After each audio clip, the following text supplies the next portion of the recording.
Hey guys, Lotus Streams here. I'm coming at you with another battle report. Today we got Tau versus Adeptus Mechanicus, and we have a little bit weird list, both on both sides. One of them very powerful, obviously, and the other one not so much, or maybe it will. I have no idea. So let's go over the Tau list real quick. This is a Dawnblade detachment, so basically far side enclaves, but as you can see, barely anything from far side over here.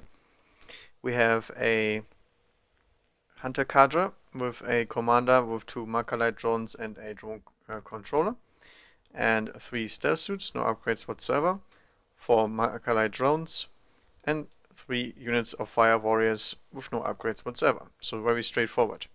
And then in the heavy support slot of this formation, we have sniper drones. And as you can see, I have a lot of sniper drones. I have 9 drones in each squad, and also 3 fireside marksmen. Simply because the fireside marksmen have basic skill 5 and they can shoot Makalites. So if you want to take the drones anyway, you might as well drop in some of these guys and add some more Makalite support to the army.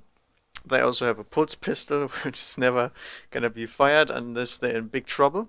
Sniper drones have 48 range on their weapons, and the um, sniper weapon is also rapid fire, so as stuff comes closer, they get very, very dangerous. And they have extra synergy with the detachment since I can choose a unit and reroll armor, penetration, and wounds against that. And as you guys know, sniper wounds on 4 pluses, so rerolling that is pretty nice. And obviously, they also have precision shots and rending. And if I get enough Markalites, also ignore cover. So very similar technique to the Stalker pattern bolt guns when you're playing Death Watch. Except Tau have some better support for that since they also can ignore cover most of the time.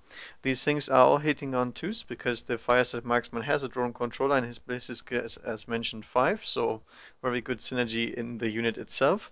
And obviously the sniper drones are sniper drones, so we don't have that issue that people are gonna die as quickly because they have 4+ saves and they are toughness 4. So the majority toughness of that unit is always 4, which obviously helps when you're getting fired at. Other than that, they also have stealth, so if I hide them somewhere, they will have a 3-up cover saves most of the time, and using their massive range, they actually have a good chance of not having to get away. In addition, since this is the Hunter cadre, everybody here gets to run and then shoot, so the drones can go in a very good position between their movement, which is jetpack infantry movement, then running, and then moving back with the jetpack move in the assault phase. So they are very, very nice sniper units, so to say, and a little bit more mobile than other units like scouts, for example, that you also would call a sniper unit, but those aren't as half as effective against this kind of stuff. So that's going to be interesting. Um, in general, these are a little bit odd because I don't see anybody playing them, but I don't believe they are bad by no means. And last time they dealt a humongous amount of damage. I wanted to try them out again. All right. Then in auxiliary we have the old good formation. The auxiliary per se, basically for me, because I love broadsides, it's a range support cadre consisting of 3 groups of Makalites on Pathfinders and then also the uh, broadsides. Broadsides have 3 guys in each squad, so completely maxed out. All missile drones on these here and these here. And the entire formation has some great benefits. They get to use the Markalites as if they hit them with 2, only inside of the formation obviously, so other Markalites don't work. They also get supporting fire at unlimited range as long as the weapon is in range, which is also nice, so it can't get killed as easily. And the Pathfinders also gain Shrouded, so you can just sit them somewhere, and as long as they don't move, they keep their Shrouded forever. As soon as they do anything else, even firing a different weapon than a Makalite, they are basically gone, so you can't do anything after that. Then they have to rely on their 5+ armor save, which is most of the time not going to help them very much. So I have to be a little bit careful with that. The Formation itself is rather expensive if you max out the broadsides, but it's a good way to bring them.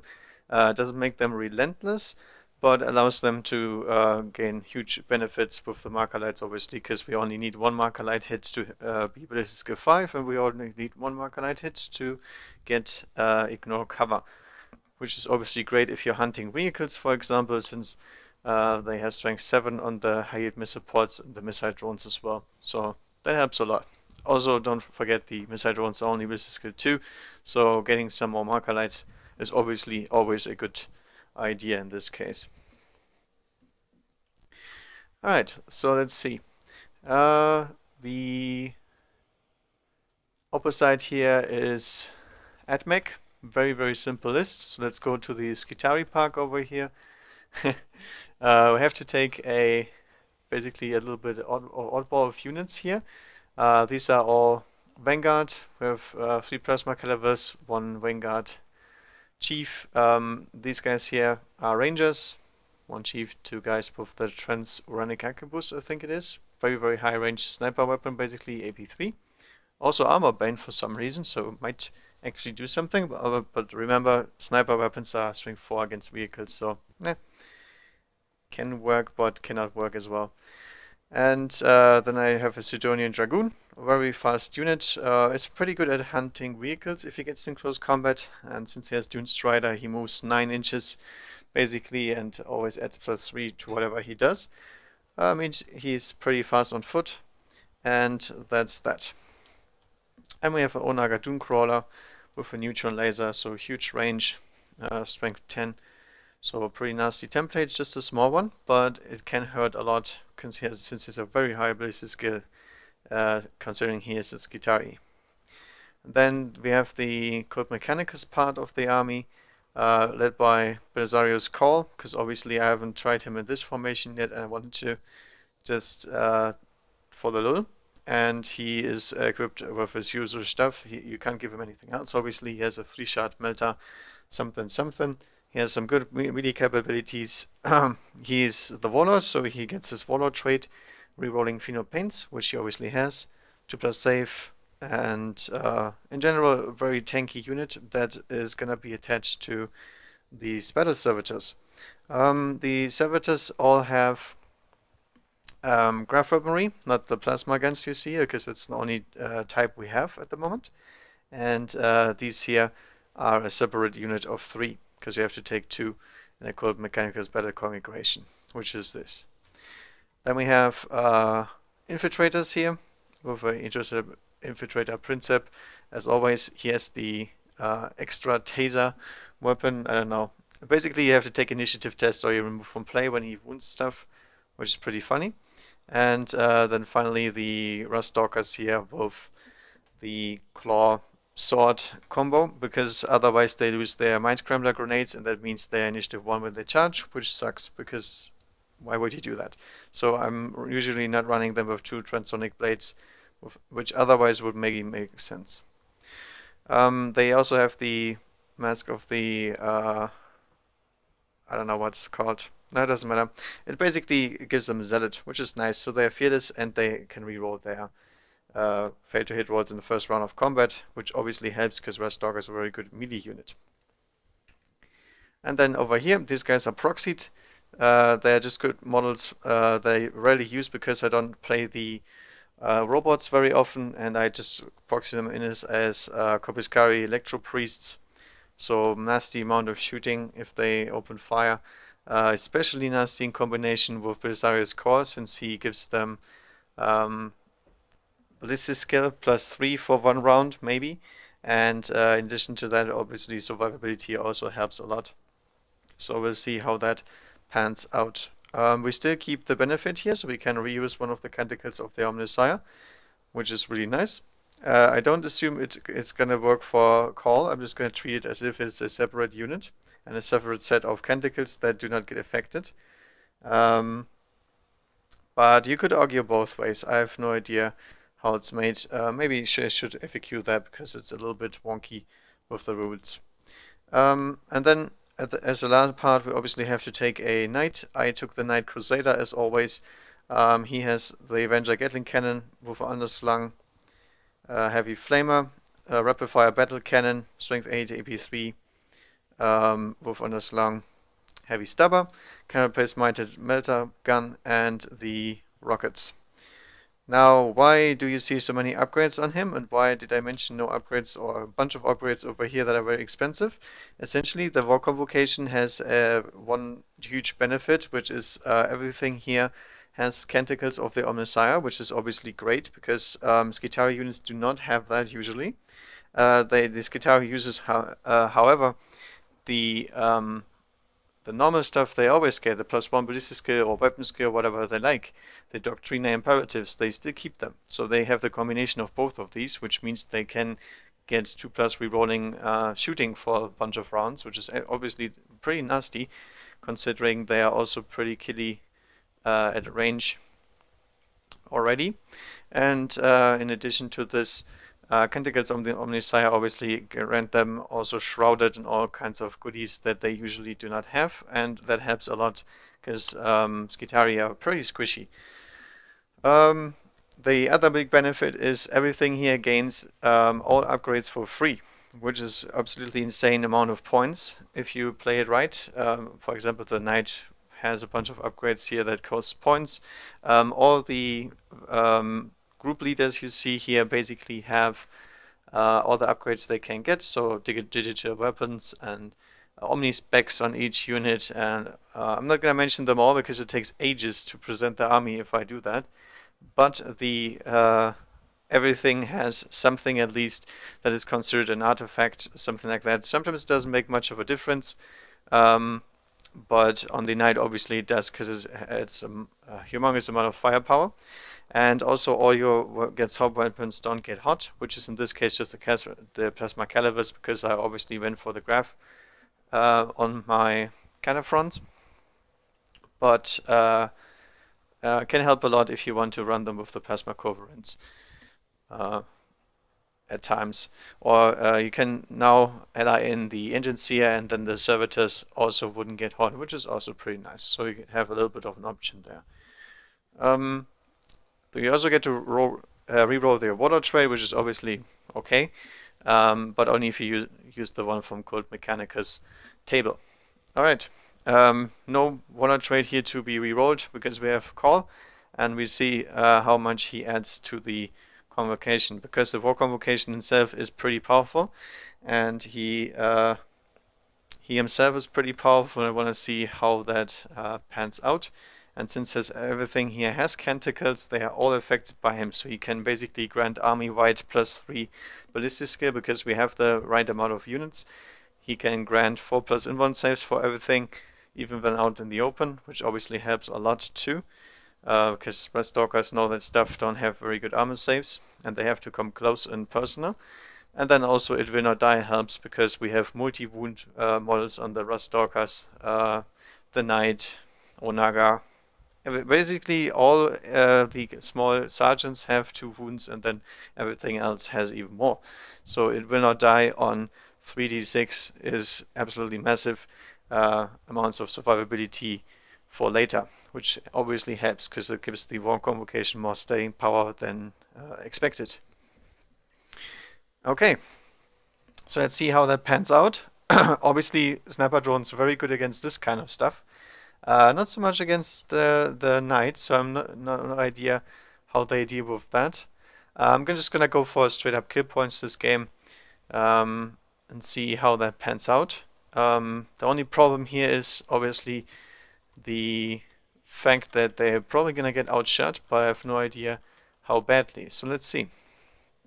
First of all, we have the night fighting is not in effect, and the Warlord trait for the Tau is gonna be infiltration on 3 units in the Warlord.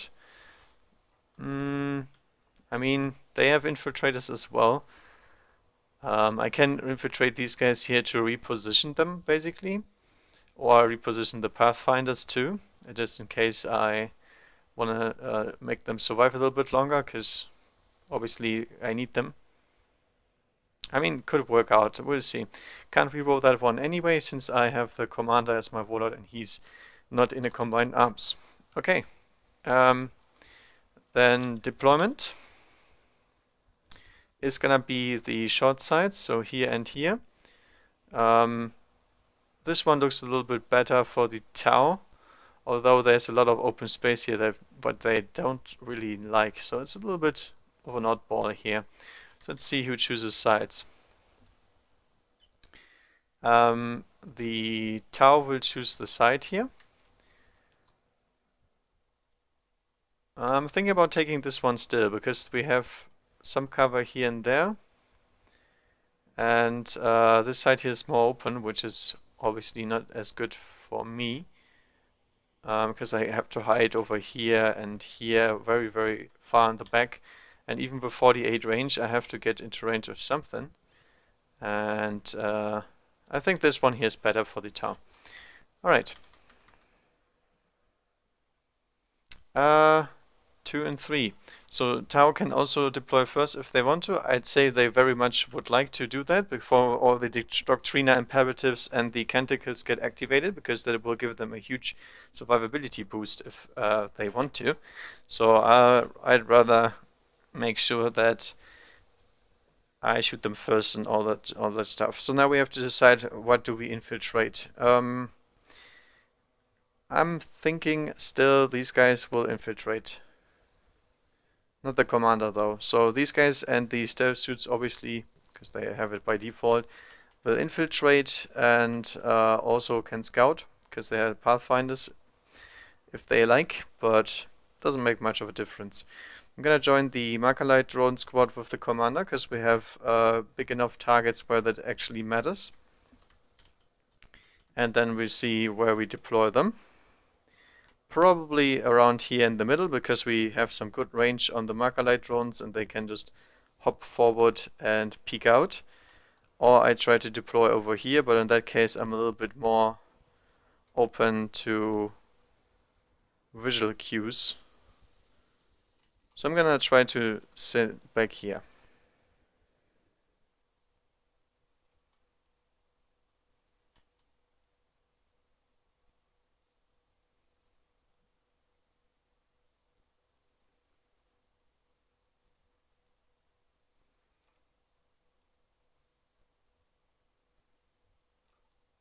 Yeah, seems fine.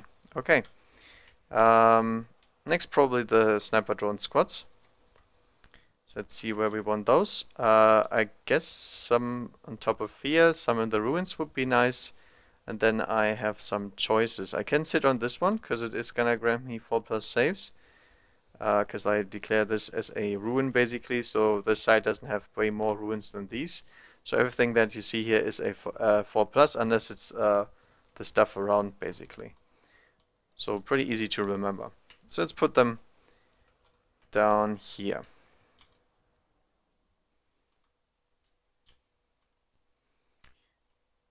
We don't have to be worried too much about being too far back with the Markerites, because they can still run. And the main issue is here they have to take some cover so they don't get killed immediately. And then we're gonna spread the sniper drones all around. So we get the 3 up.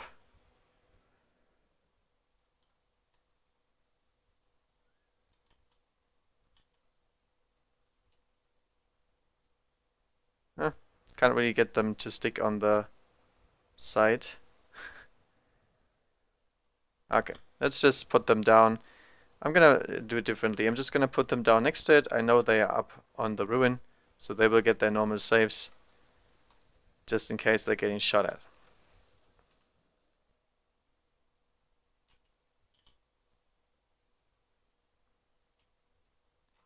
Okay, like that. Next one.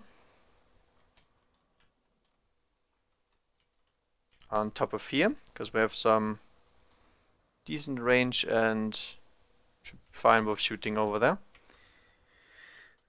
This case, probably the marksman closer to the edge, because I want them to actually shoot stuff. So I'm not sure about this one. whether I want them down here. It's a little bit more risky, obviously, but nah, I think I have to stay up here. It's not the best firing position necessarily, but in general, the idea will be that the knight is gonna come forward to us anyway. The Rustalkers will come walking to us, and if they don't, that's fine as well. Then we get more time to fire, so that's okay. The drones here will basically all deploy inside of the building on the bottom floor, because they can jump out of the ruin anytime they want to. They don't necessarily have to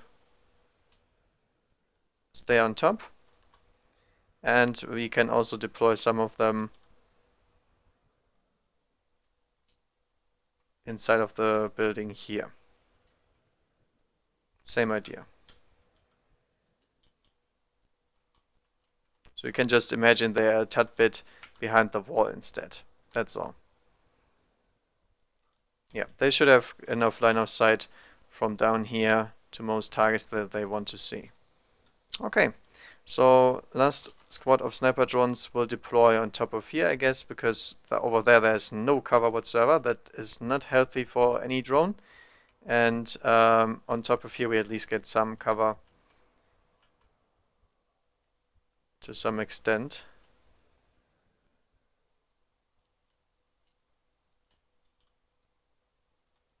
This guy's a little bit further in the back. The big upside this time is I have good amount of marker light support in general, which obviously helps a lot. Come on, guys. That's the only problem with these kind of vehicles. For some reason there is a hitbox mistake there, because I can see the drones moving without anything bumping them. Okay, since I'm not gonna move the drones very much, I'm just gonna lock them down and be fine with it. As you can see visually, they should not have a problem, but they still do due to the hitbox of the vehicle itself. And since they can run and shoot, there is no reason for me to deploy more backwards, so we can just stay onto the thing as we like. I'll spread them a little bit, and we good. Then no, actually, I'm not gonna deploy these guys first. I'm just gonna go with the broadsides first because they need more room, and they are very important here to remove the knight at some point at least. I think they have to be a little bit more aggressive with their deployment, so I'm gonna put them in cover but clearly visible, obviously. And then the rocket drones will hang around the sides, just in case we get flanked, which might happen, because there is gonna be infiltrators, and infiltrators have immense firepower in this formation. Do not underestimate that. Same as the Corpus-Carii. As soon as they are in range, armor safes will be taken, a bunch of them at that. So some broadsides over here. And these guys don't really have a good spot to hide in. I can deploy them up here, but their range is pretty low in that matter, because their smart missile systems are only 30 and their basic stuff is also short ranged. So I'm gonna put them down on the opposite, again hugging that terrain, and then putting some drones around here and there.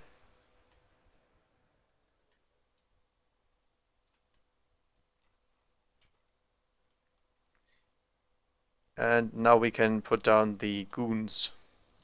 So since those are basic fire support and don't necessarily care about them as much, I'm gonna deploy them here, which is a little bit risky, but they can move forward and take that cover anytime they want to.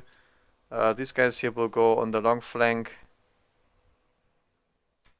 and try to make it around. Since they are less significant in this game than in others, I might as well use them to go forward. Then I'll pull back the drones here a little bit and cover them with fire warriors, so we have even more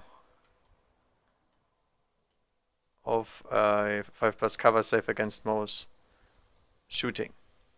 Right. So pretty straightforward deployment. These guys will all infiltrate later, as I told you already. And then we have the War Convocation deployment. Alright, so the Knight has one advantage over all of this stuff over there. He has 13 fronts, so he's very hard to crack open.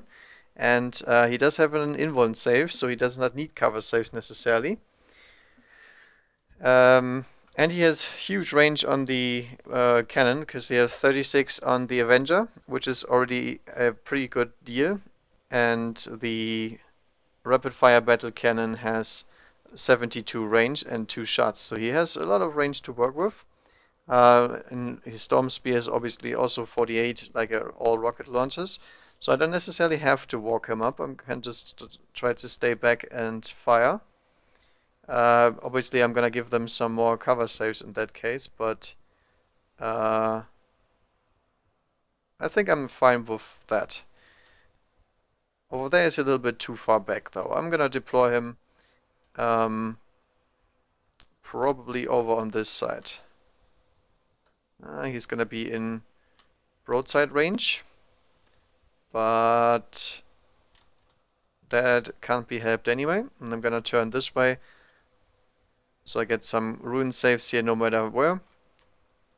And I can advance on this flank here and try to take something out, since he's very nasty in close combat still. Alright, and then we deploy Call with his posse here, because he is a tank, and he's gonna try to make this work as a tank as well.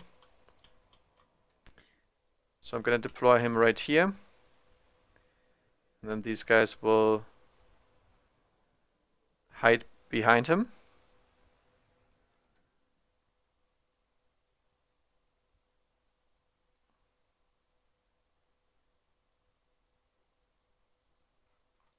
Like so. And the Dune Crawler has a bunch of range on his weapon, so I don't necessarily have to put him in danger. You can simply go over here, and then he's out of range for most of the Tau army, unless they move forward, but at that point I don't care about them.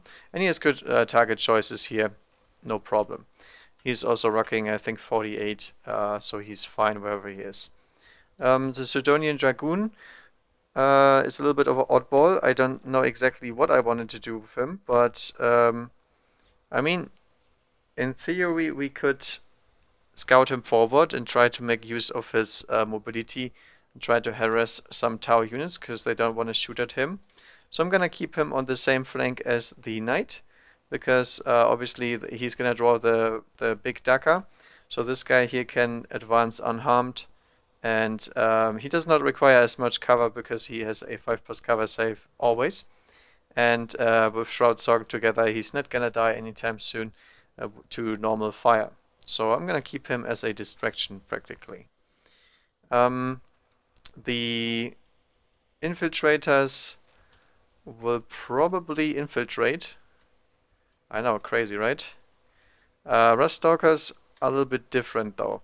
They are basically made to run over here, because they're moving 9 and then they're running, and they're pretty fast across the board. Or I move them up here. But then they can't run, because the next thing they know is they're gonna get gunned down. So let's not do that and deploy them way over here. So they have less line of sight to them, and they can advance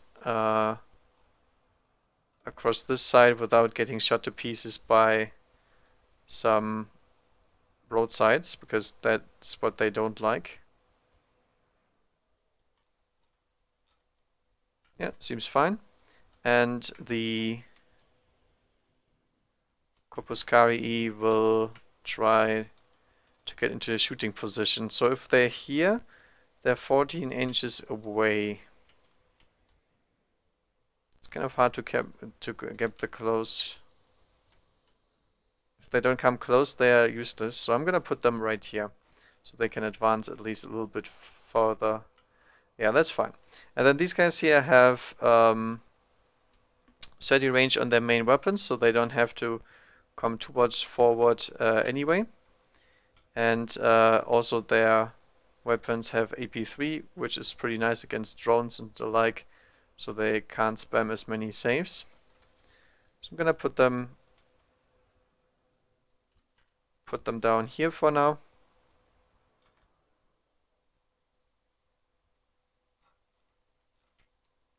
And the Vanguard obviously is very short ranged with plasma and all that good stuff. And I'm gonna try and see if I can hide them somewhere. I think these guys have to go. This is a prime position for somebody else. I'm just gonna walk them up this table edge as well. They are not significantly threatening, so you don't want to shoot at them necessarily, and the range on their guns is very low, so I'm probably not going to shoot at them anytime soon, so it's a good idea to walk a little bit more risky with them. And then the Vanguard can take their covered spot to save my poor plasma calibers from dying straight away. Okay, then we still have 3 graph cannons to deploy. I think I'm gonna have them in the gap here. Right over there. So we have some more support here to kill the broadsides. And then finally the infiltrators will actually infiltrate here. Okay, so since we have infiltrating units on both sides, we have to roll off. So rolling off against each other for the first infiltration unit to be deployed. And the Tau win the roll-off, so they deploy their unit first. Alright, so first of all, I have my stealth suits over here. I think I'll deploy those near the ruins to arrest the Rostokers as they come in, since they have some additional movement with their jetpack shenanigans. Or I deploy them back here as a harassing unit, since as long as I can't see them with anything, they basically cannot be stopped from infiltrating here. So let's try that if I can manage to do so. Let's put them down right here.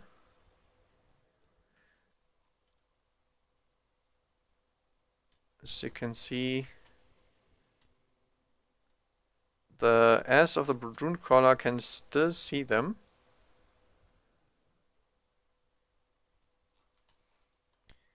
But now we're fine. So as long as we're 12 inches away from these guys, we can infiltrate right here. So we have a prime position on sniping these guns here unless they deal with me. But unless I peek out, they can't deal with me straight away. So this is going to be a thorn in their side, basically.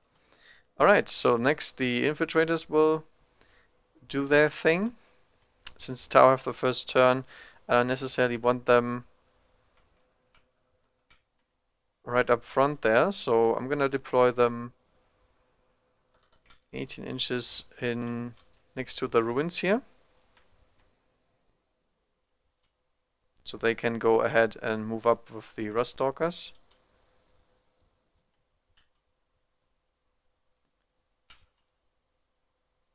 And then make use of their nice little pistols as soon as they can get into range with that. Right, so 18 inches away exactly from the last unit, and now we can infiltrate the Pathfinders. Since I know there is a bunch of guys here coming from this side that require cover saves, I'm gonna deploy my Pathfinders over here,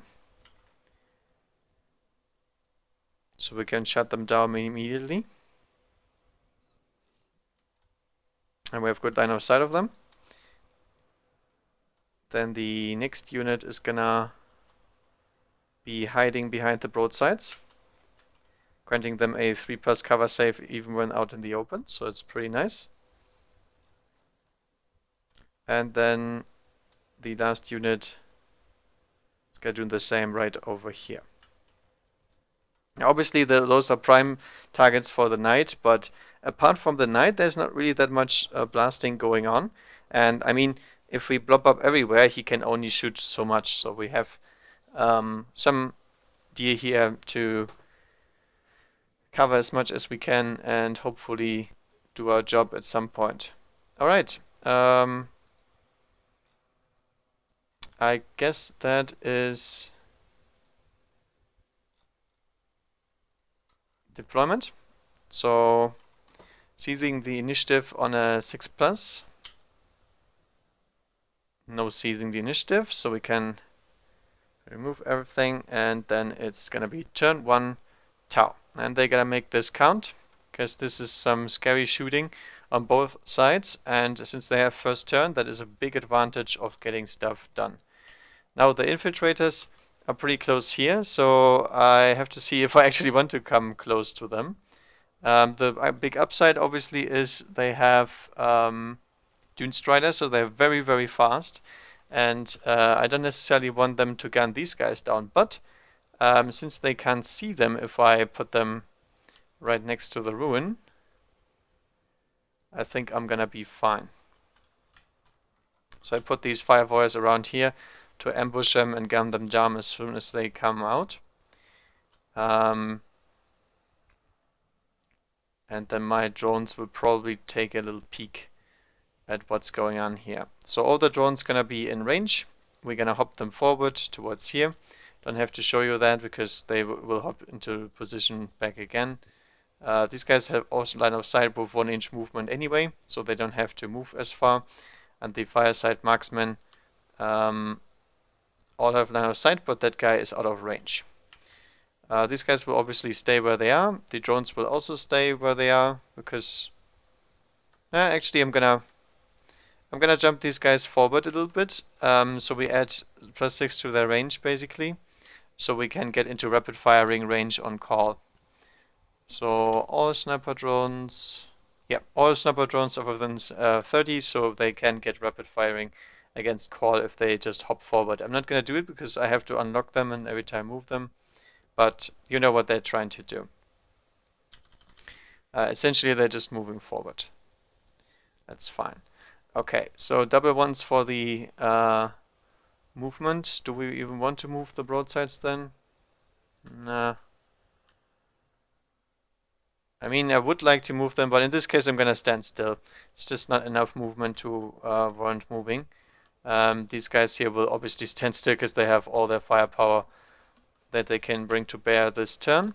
And we're gonna need a lot of marker lights on that guy though, so we can actually do something about his nasty shooting. Over here, these guys could advance, but if they do so, the Night Crusader is gonna stomp forward and then kick them. So they should probably not advance for now until he has bigger fish to fry, quite literally. And the Pathfinders here will move up as they are a meat shield unit in this case. And I want them a little bit closer to call, because my plan is we kill call this turn. If we do so, this flank will collapse pretty easily, and I'll deal with these guys the next turn. They will be in, and the rest is hopefully gonna take down a few whole points of the knight maybe. But that's, I mean, that's really, really random. Might not even work out. And then I'm gonna ignore the Dragoon for now, I think. Alright, so let us start with marker light support first. So these guys here will marker light Call's unit, I guess, if they can see it. Yeah, they can see this guy over here, and he's part of that unit. We only have 2 guys in range though, so do I really want that, or do I want to shoot at the infiltrators with something? We can barely see them with most of my units, so I'd say no. So let's just fire the marker lights into call. It's probably the best choice here. So it's 2 marker lights on him. 1, 3.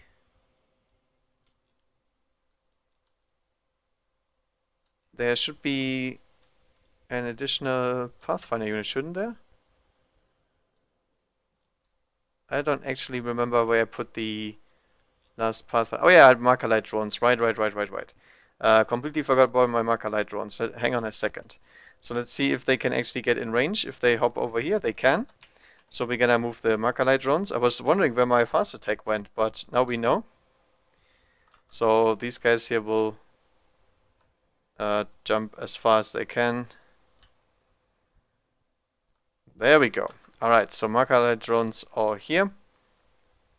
Everything is in range. I can clump them up a little bit more and then they would be in range. Okay, there we go. So we still have 2 marker lights from these guys. Those are the special marker lights that count double for broadside teams in case I'll shoot at them with a broadside. And then the other stuff is obviously gonna work differently. So I'm gonna use normal marker lights for those here, and the other marker lights will have a different color so we know what's up with them. So these here are the special marker lights that do not count. These are the normal ones for all Pathfinder units. Okay, so 2 marker lights hit. Then these guys here will all open fire into call as well.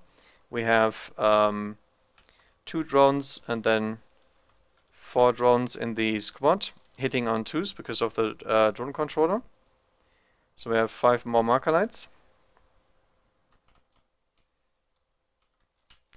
And the first unit is gonna use them up. So I'm gonna shoot with the sniper drones first. Obviously the sniper drones would he would get cover from the drones, so I'm gonna use the marker lights to ignore cover with them, since they're already ballistic skill 5. No drone is in rapid firing range, obviously, because they are too far away, so we have 5, 6, 7, 8, 9. Alright, and we are hitting on 2s. Oh my goodness. Maybe I should have increased my ballistic skill. Okay, so 3 misses. And we are wounding on 4s because we have sniper. And that is 1 rend, which he does not make with his save. Does he have an invuln save, by the way? I don't actually remember. He has a refractor field, sure. So he also gains his Pain against that, which he passes. Then a normal armor save, which he passes. Alright, so very unsuccessful shooting there. We have 2 marker lights from the marksman. So that's 2 more marker lights back onto the unit. Alright, so next one is gonna be this unit. This unit is gonna shoot at him as well, because they are in rapid firing range. So we have 6, 12, 18. Yeah, 18 shots exactly, because it's 9 drones. Oh yeah, obviously using marker lights here. So I'm using, come on, 2 marker lights to ignore cover again. Actually, nah, we're using 2 marker lights to increase our ballistic skill because there is not enough cover to warrant that since he has a 5+ refractor field anyway. Alright. Only 1 rend, that's pretty bad. No, this is hitting. There we go. So, re-rolling, because we're ballistic skill 7 at the moment. Nice, it's 2 more hits. And then wounding on 4s with rends. 2 rends. And it's a cocked one. So 2 rends with 5+ invuln saves. And Pain. And re-rolling. And he takes a wound. 1 armor save failed, 1 Pain failed, 1 Pain reroll made. So he takes 1 wound. And then we're gonna add our Markerlight support. So we have 3 guys back here, 2 Markerlights hit. Rerolling, because we're is 7. No, doesn't help. So 2 more Markerlights onto the unit. Alright, so I'm gonna use the broadsides, I guess. Why not? So broadside's gonna fire into him as well. We have 2 Markerlights to use. I'll use them both, and I will increase my ballistic skill by 4. So then now their ballistic skill 8, basically. Oh, it doesn't even matter. I mean, in the end, they should only use 1 Markerlight here. I am wrong about that, because they have twin linked on all of their weapons essentially, so it doesn't really make much of a difference. Although I would get my drones up to higher ballistic skill. Okay, let's do it. Let's just take 2 Markerlights for them, so they have +4 since they are part of this formation, and then we open fire with our stuff. Alright, let's start with the drones. So hitting on 2s. Since they're normally ballistic skill 2 and now they're ballistic skill 6. Rerolling to 6s. Nope. And wounding him on 2s because it's strength 7. Ow. Horrible, horrible wounding. Almost 5 ones there. He gets his normal armor saves against this because it doesn't have any AP. And he gains his Pain, which he can reroll. Okay, Pain rerolling, actually saving him 2 wounds there. Then the broadsides themselves will open fire. 12 shots.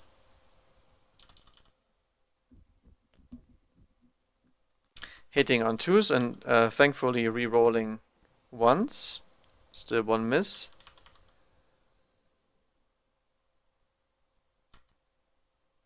And that is 4 wounds. Yep, 4 wounds with strength 5.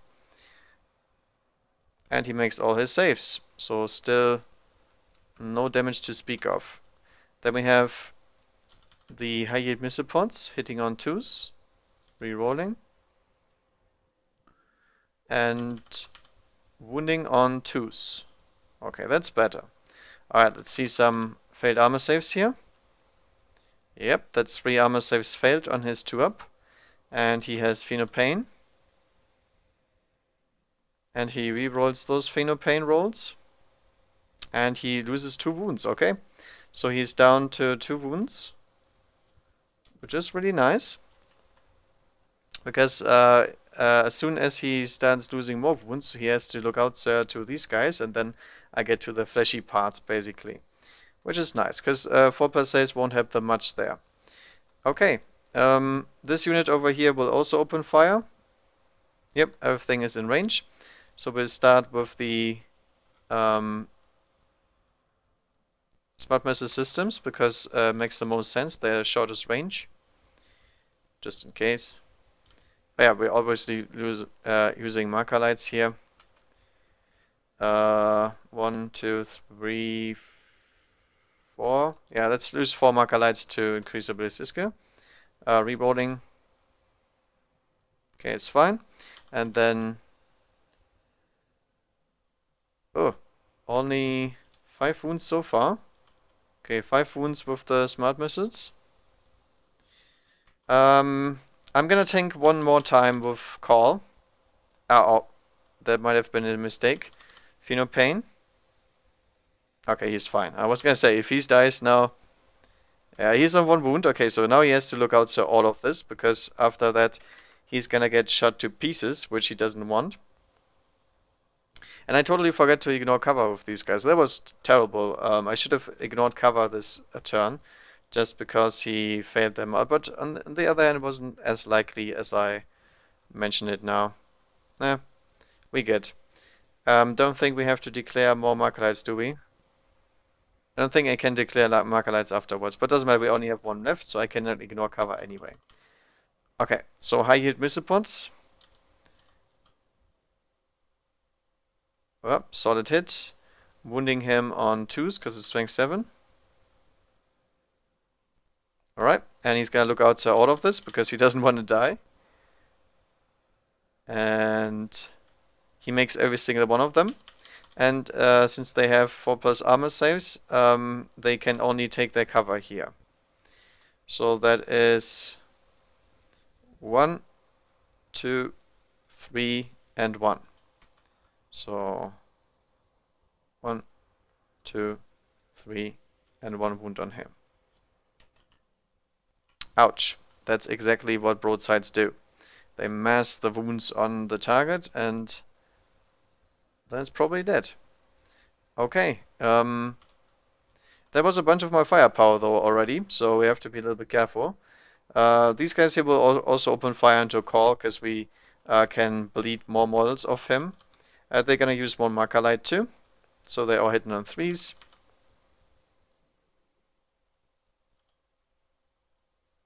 And that's 2 wounds. He's gonna look outside both of these, which he passes, and then we have 4+ armor saves, which they make. Alright. So last marker light was removed, and we can continue marker lighting stuff if we want to. Now these guys here could be in range as well. Let's check real quick. They are within a range, but one smart missile system is not. I'm gonna keep shooting into him, I think, because we can bleed these graph cannons away. And if that's done, the knight does not have the optimal shooting against the broadsides, so they might be able to take him out. And broadsides annihilate everything else next turn anyway, so that's okay. I'm gonna fire the this Pathfinder team here into call. So we have 4 shots from the Pathfinders. That's 2 marker lights of the special kind. I'm gonna use these 2 marker lights of the special kind to increase my ballistic skill again. And ignore cover. So no cover saves from the ruin or anything here. It's just straight nothing. So let's start with the Smart Missile Systems before I forget somebody is out of range. Okay, hitting on 2s, rerolling, and wounding on 4s. Ugh. 1 wound, 1 lookout there, 1 failed, so this guy takes a wound. Actually, this guy is way closer, so we have to take a wound on him. Then the high yield missile pods.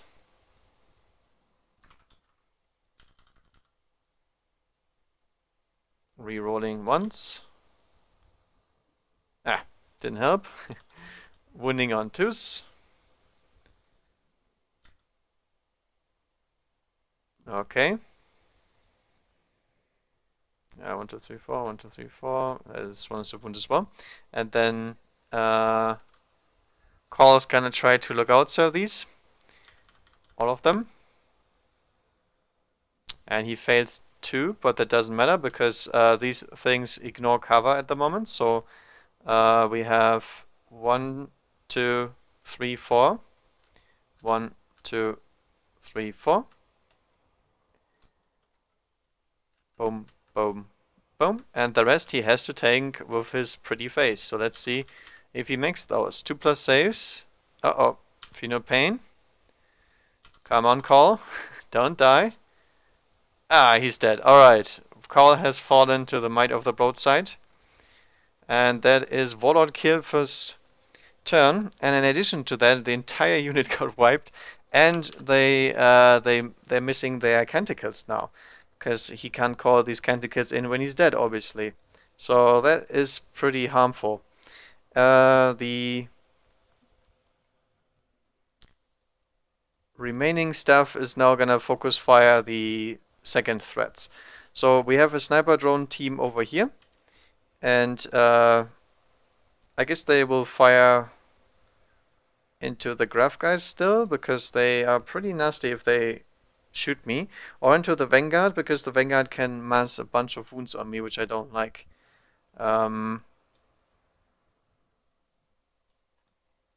That's a little bit hard to tell. But let's shoot the Pathfinders first anyway. So four Pathfinders into the Vanguard here. Get them down before they come close. Nice. So it's 2 marker lights on that unit. I'm gonna use those 2 marker lights to ignore cover with my drone squad, and then we're gonna open fire. How many codices? All. Alright.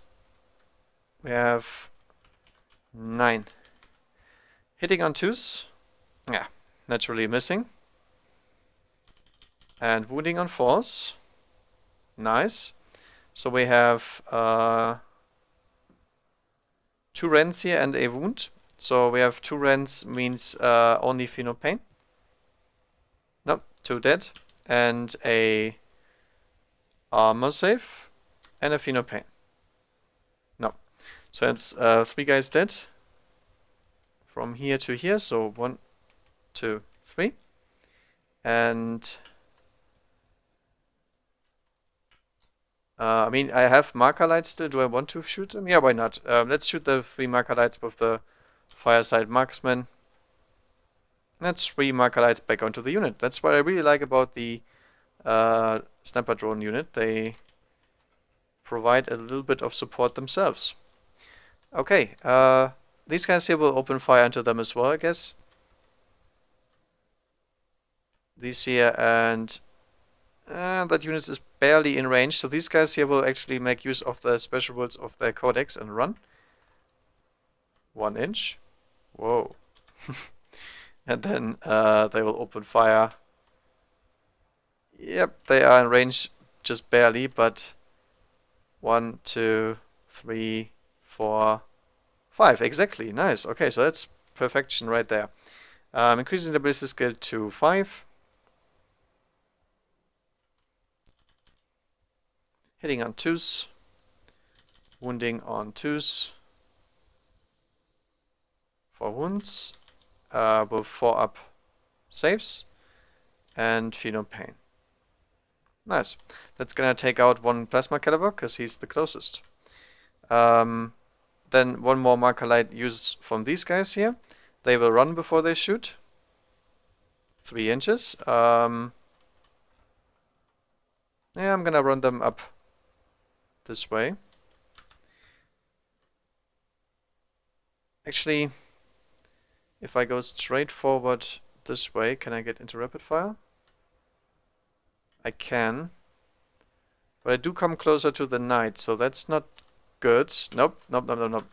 That's not a good idea. Let's let's go back where we were. That's I think that's the best plan here.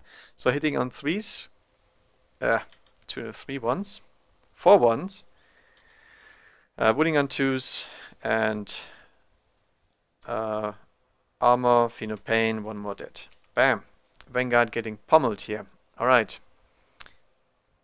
And I believe that is everything I can shoot with, because these guys here all shot, shot, shot, shot, shot, shot, shot, shot, shot. So basically Call did his job by absorbing like immense amount of firepower. But in the end he died. He was feeding first blood, warlord kill first turn, which is not good. And I didn't even get to use my freaking canticle, because if he had the shrouding canticle there or something useful, I could have gotten some saves on my other guys. But on the other hand, they had a bunch of marker lights on me, so I think even with the canticle, the only thing they would have saved them is a 4+ canticle right away, which I cannot activate while I'm over there. Yeah, what else do we need to do? And we need to do some assault moves, obviously. Makes sense. And I'm gonna start with that.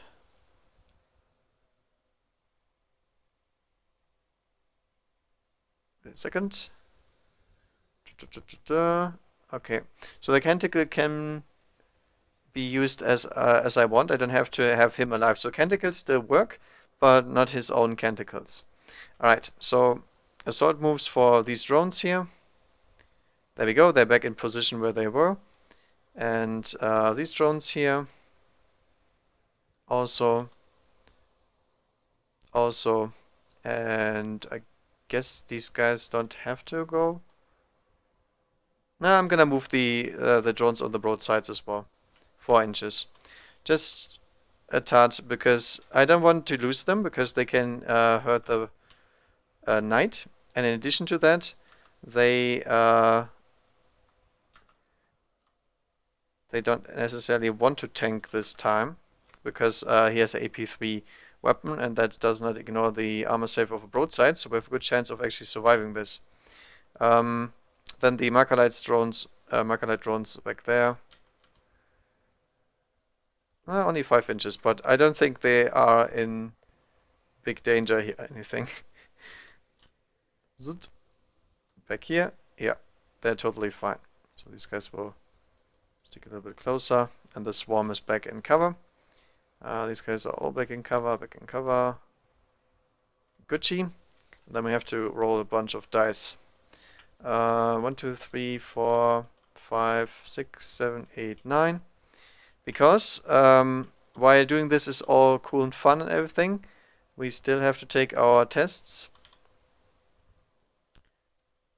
That's the one for the middle. It's fine. And then, actually, the other drones here that didn't have to move, so they didn't have to take any test. These here didn't move through cover. Okay, that's it. So no dangerous terrain failed. No sniper drone was flying against a tree, something silly. And that is it. So, AdMech War Convocation, turn 1. Let's start with some canticles and the like. So, canticle is gonna be not the Shroud song, because that doesn't help me apparently. I'm gonna use the re-rolling to hit. I'm also gonna activate these Guitaris ballistic skill, because I'm not gonna get any charges off this turn, obviously. But I might actually get some shooting done. Okay, so let's check range here. These guys here have 9-inch movement plus 12, so we have 21 range. So we can try to gun down this broadside here, and I'm gonna try to do that, because why the heck not? Actually, they have to go through terrain there. That's a little bit iffy, so I'm not sure if they have moved through cover. Let me check real quick, because I already used these infiltrators. They do not have it. That sucks. So let's see how far they go before I move out. 1 inch less. That makes actually a difference, because I can't kill the broadside if I do that. Might still do it to remove the threat of the drones there. If I move my 8 over here, I'm not in range of anything and can't see these guys here. So that's not a possibility. Now we're gonna go over this way as planned. Right there.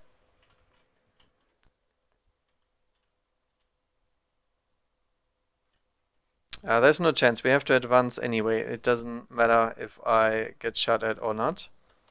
So these guys here will also advance 9 inches. Obviously not touch the terrain, so we don't get slowed. And these guys here will move forward 6, like normal humans or app humans, however you want to call them. That's fine. These guys here still have to advance, because otherwise they will be useless this game. Trying to hug some cover, so they at least have to use marker lights to kill me. The Knight Crusader is gonna stomp forward 12 inches.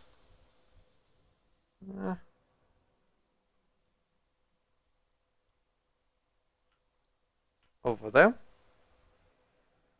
I can't balance him over there, so he's gonna stay up there, but we know he's in the middle over there.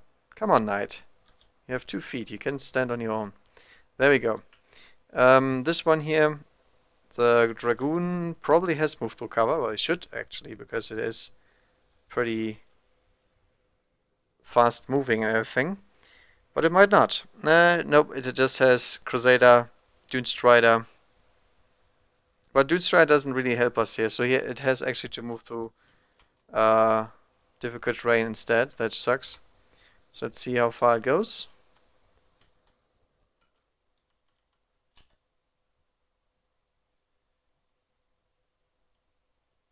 Goes 9 inches, okay. So we're gonna ka-chunk, ka-chunk, ka-chunk into here. And obviously cover a little bit like so. So it gets this nice rune save. These guys here will stand still because they can just fire as they can right now. Obviously trying to take out these broadsides. Because I derped out, I should have kept the drones in front till the grav cans were dead, but there is some grav cans that I forgot. Yeah, and then these guys here. I'm gonna move back. Now you might ask yourself, why the heck do you do that? There is still, as you remember, some stealth suits back here, and those will kill my transuranic arquebuses if I do not move back. So I'll cover them from both sides so I actually can survive, and the Dune Crawler is obviously gonna stay here and stick his nose out, but nothing else. Okay, so that's that. Let's run real quick. So we're running with the Rust Stokers over there. Unfortunately, they're um, not in the formation this time, so they can only run whatever they get. So they run 5 inches. Rah. The Kopiskari will run 2 inches, even worse. In this case, I'm just gonna touch drain, not walk into it yet. And then the infiltrators should be in range. I pre-measured, so we still have range, but we can only kill the front row of the drones, nothing else. The infiltrators are little flechette blasters, or flechette. I have no idea how it's called. Basically, they get shred on the weapon, and it's a burst pistol, so they fire 5 shots each. So we have 1, 2, 3, 4, 5,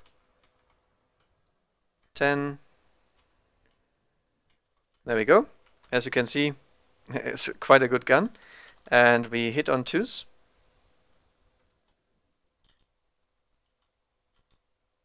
And we reroll due to Canticles of the Messiah and very high ballistic skill at the same time.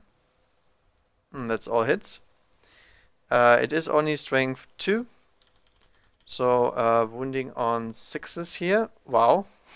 Not a single 6, seriously? Okay. Let's roll the dice a little bit more here. Okay, so 3 6s in the end. I don't believe it has any AP though. Nah, it's AP dash. Oh, that was really bad wounding though. Holy cow. And we have 2 drones dead though. That's good. So this drone and this drone go down. Alright. Nothing really too successful, but I mean, can't do much about that. Then these guys here have 18 range, so they can all fire into these guys. We have 2 plasma calibers, so 3 shots each, hitting on 2s, wounding on 2s. Pretty bad. And then 4 up cover saves. Nope. So that's 1, 2, 3 dead. Unless I want to go to ground. Actually, I want to go to ground in this case because there is no reason to.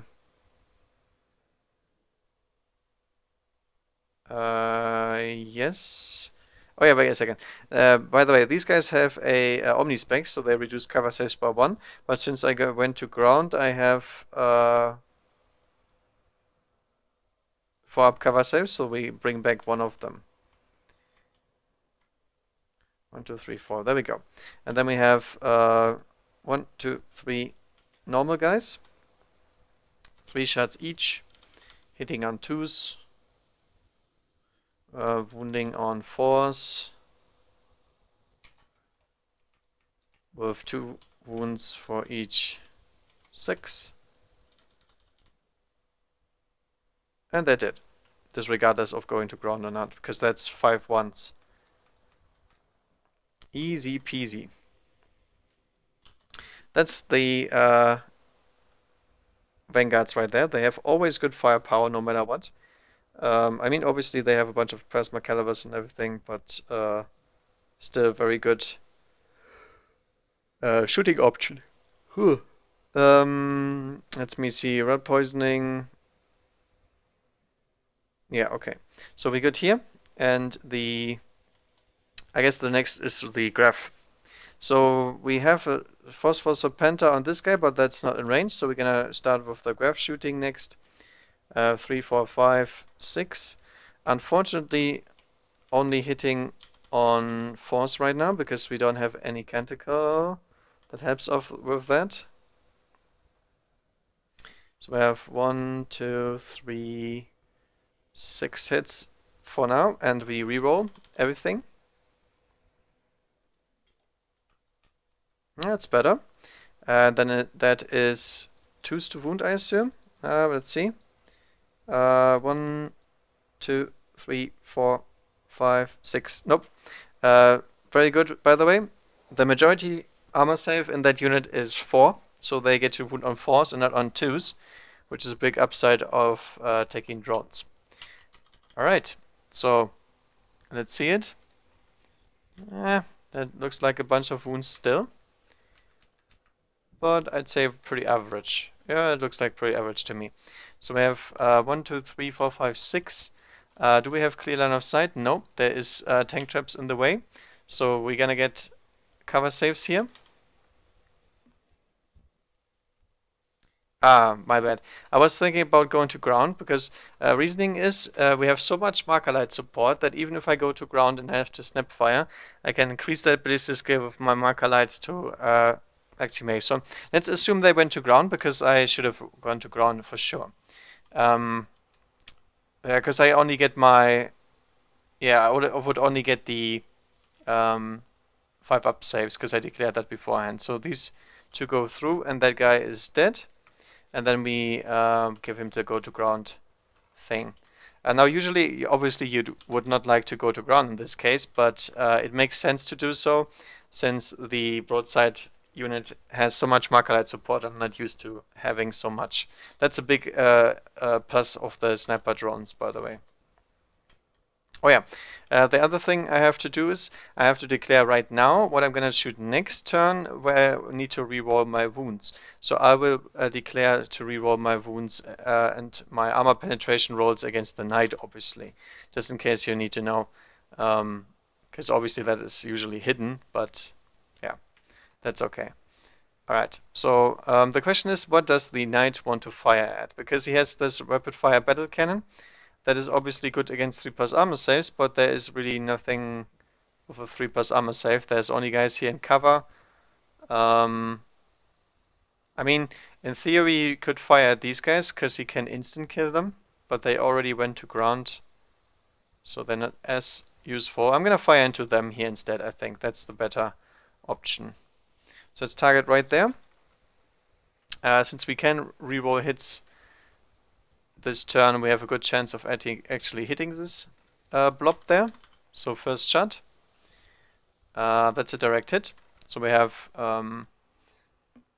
one sniper drone and 1, 2, 3, 4, 5, 6 in that squad. And then the second shot, because it's a rapid fire battle cannon. That goes off, so I'm gonna reroll that.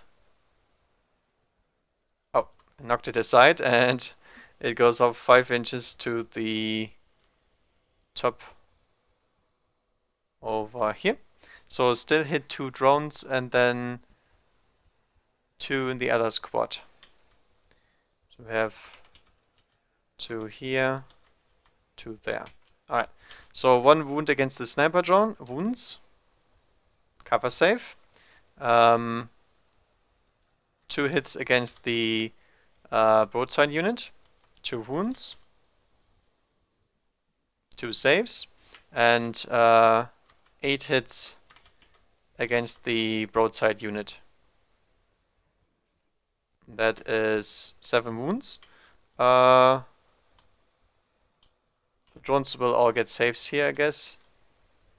No, not these here. These will not get saves, so let's measure the distance here. 28, 27. Yeah, so we have 1, 2 dead, and then we have cover saves. Failed, so drone is dead. 2+ save on the broadside.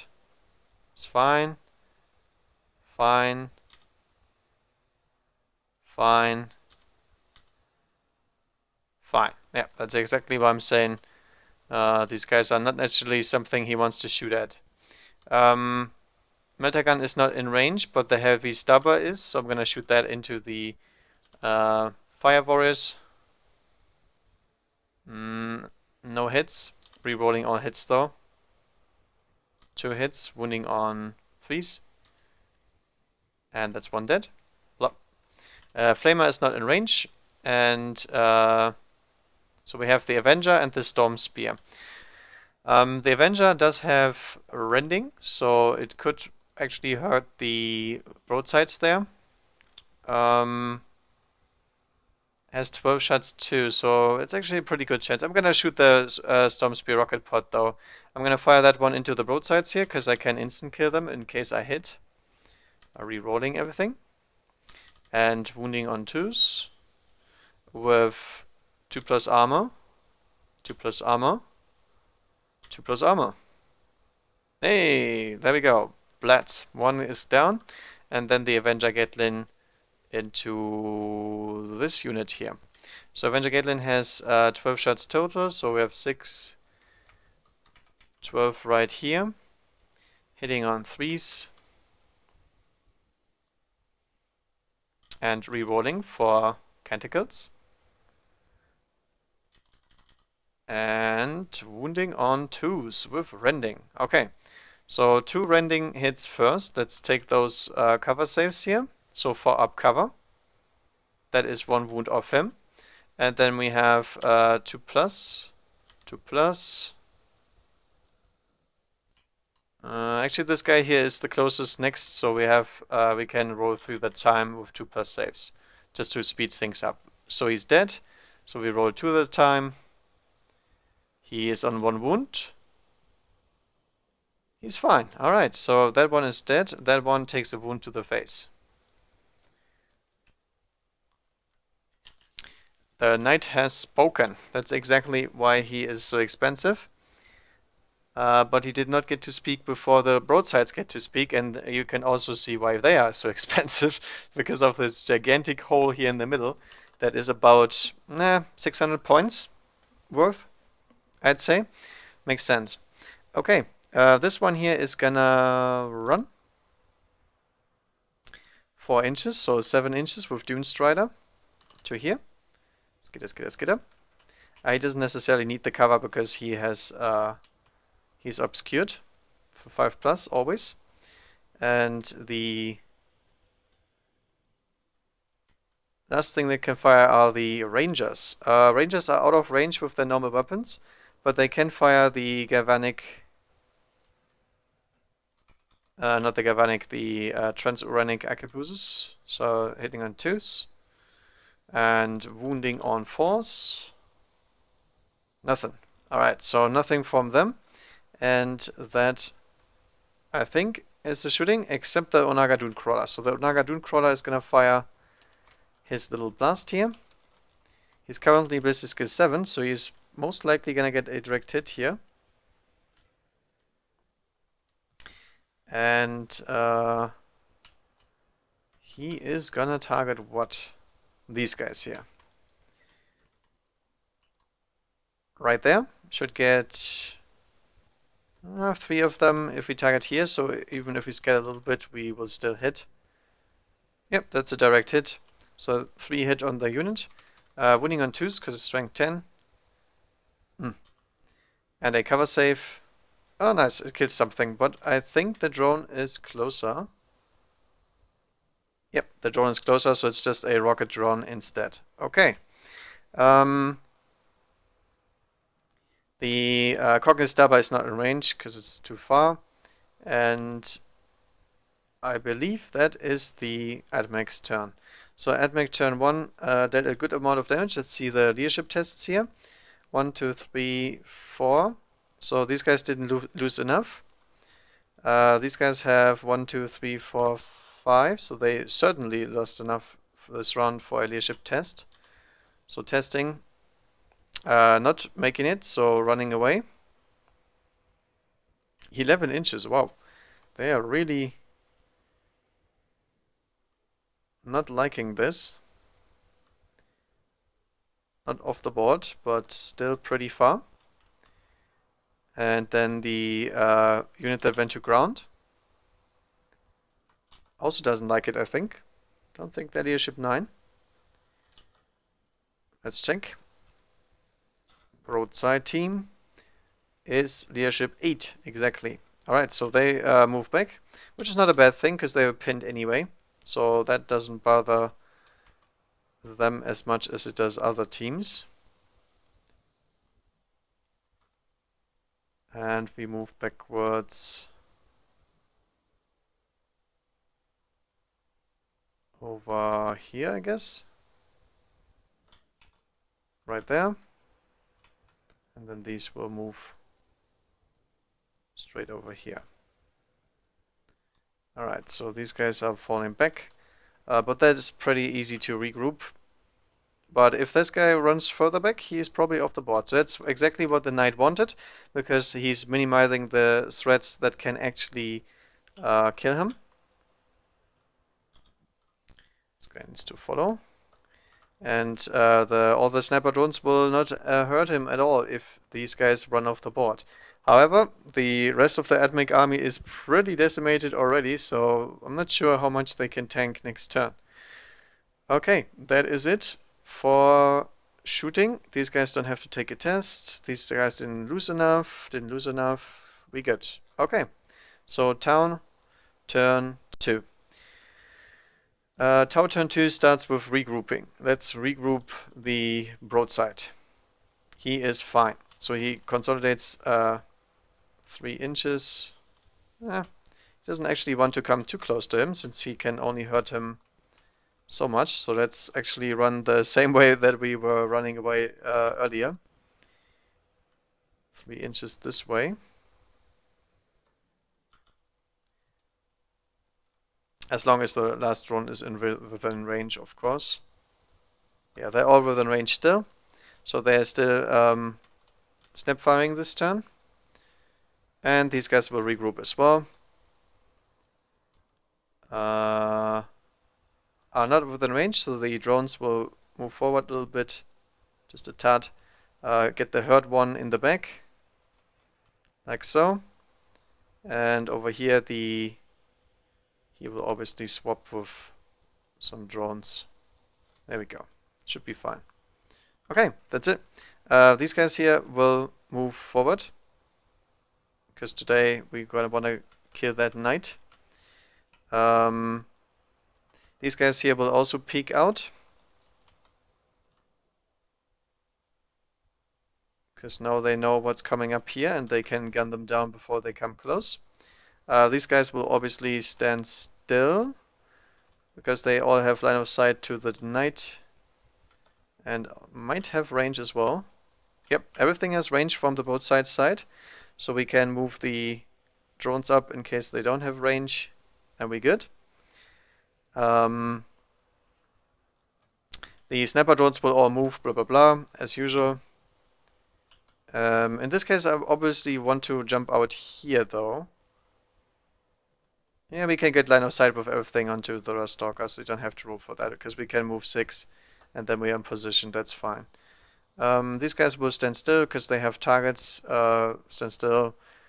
These guys will actually move forward, because I want to block that dragoon from getting to my broadside. I don't like that. And everything else is going to stand still. Okay, that is it. So let us start marker lighting.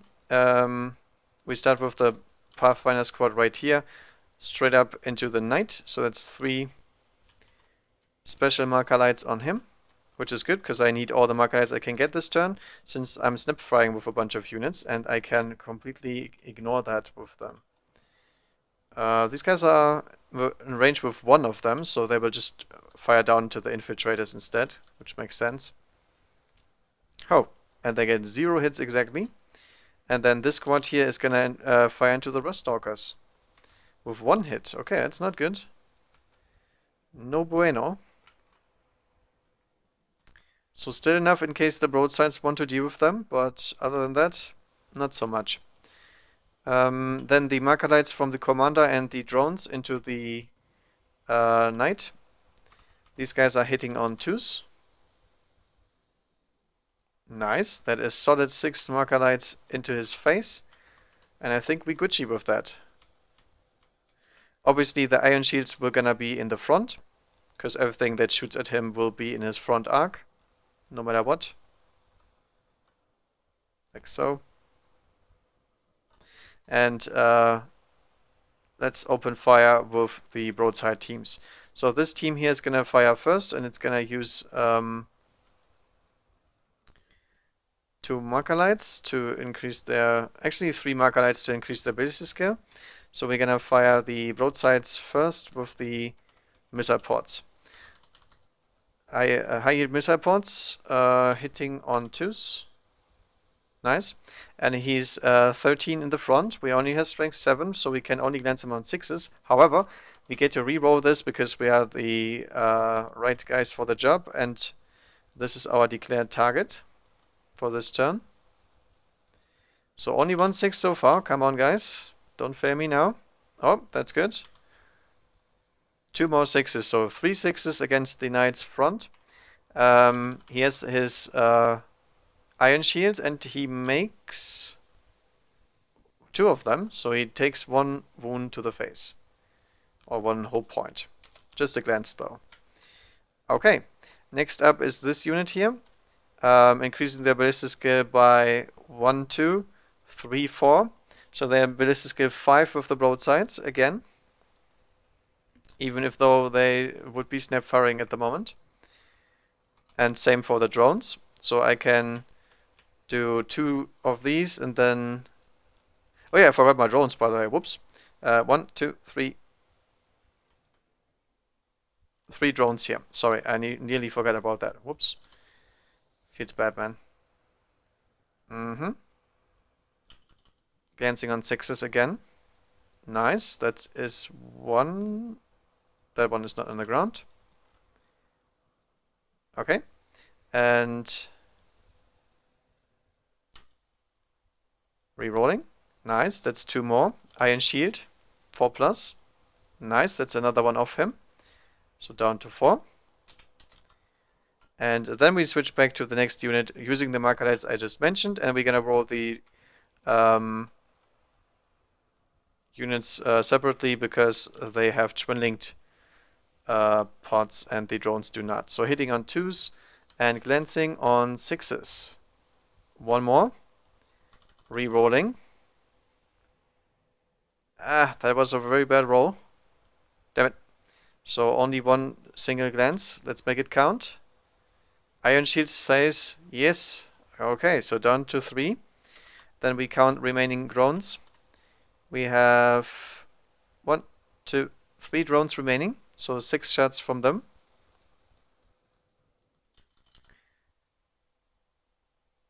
Uh... 4 shots hitting. Unfortunately, I need those 6s right now, not when I'm hitting. Okay, that's good. 1. Give me another one. Come on. There we go. 2 more glances from the broadside drone squad. And that's iron shields. And he makes both iron shields this turn. Okay. Then we have 1 last broadside unit over here. He's gonna use 1, 2, 3, 4, 5. So we have... ballistic skill 6 right now. So enough for the drones to reroll as well. 1, 2, 3, 4. Oh, wait a second. It's only 1 broadside. Yep, only 1 broadside left in that squad, so we only have 1 missile pod, unfortunately. It's all hits though, and 6s. Okay, there's 1-6. And then re-rolling. Okay. Iron. Iron Shield makes it. 1, 2, 3, 4, 5. 5 drones. No, 6 drones. Actually, there's one on top of here as well. So drones will show him what's good. Having 2 each, so we have 12 shots total from the drones. So it's exactly like a broadside team at the moment. Very powerful. Hitting on 2s, everything hits. Come on, guys. You got this. That is 3 6s on the first roll. Excellent rolling from the drone squad. And re-rolling penetration. And that is probably a dead knight, because we have enough. Iron Shield. Yep, 1, 2, 3. That is exactly 3. That means the Knight Crusader is gunned down by broadside fire. There we go. He does explode, as always. So we can only explode. You don't have to roll for that. Let's get the big boom here. That is the blast marker. I'm gonna scatter him first because you have to roll for the explosion first, but then I have to look it up just to see if it scatters somewhere where it doesn't hit. So we center that right over him and see where does it scatter. Oof, 9 inches, okay. 9 inches to here. Zoop.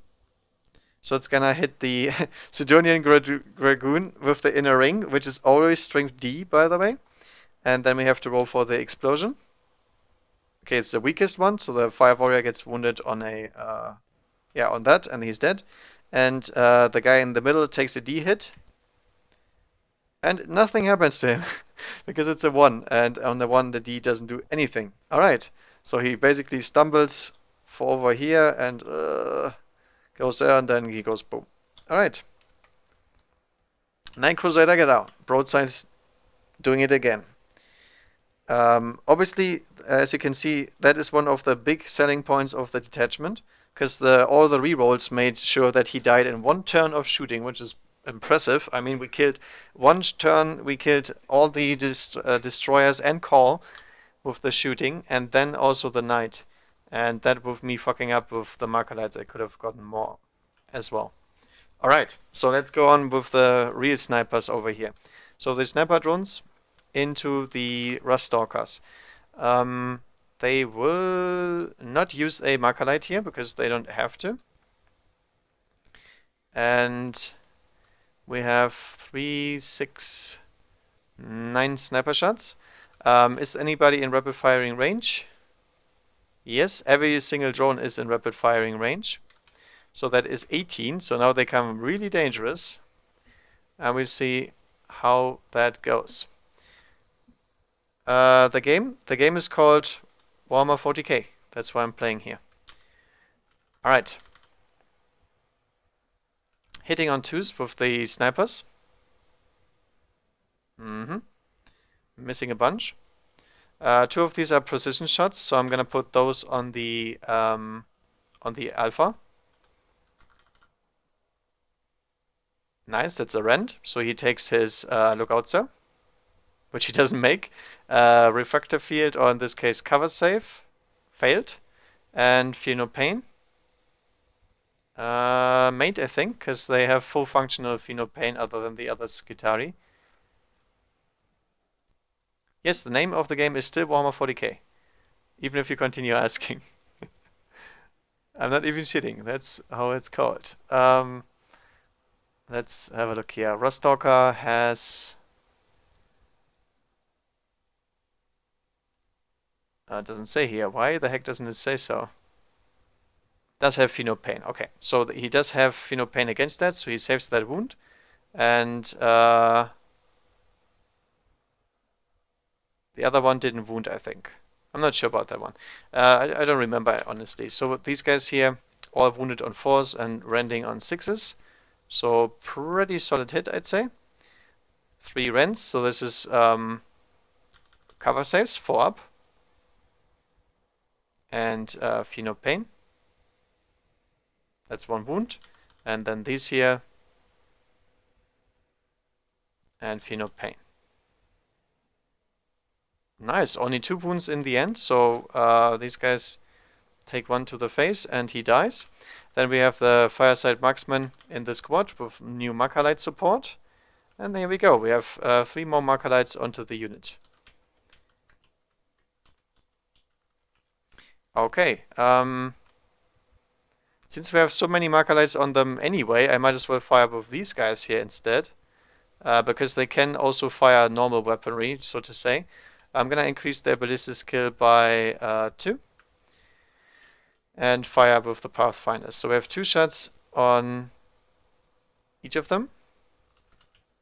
Makes 8. Hitting on 2s and wounding on 2s because it's strength 5. Then we have 4 up. Ooh, that was horrible. Pheno Pain. They're very good at making their Pheno Pains, but that's still 2 wounds off and 1 wound off him from the Pathfinder squad. What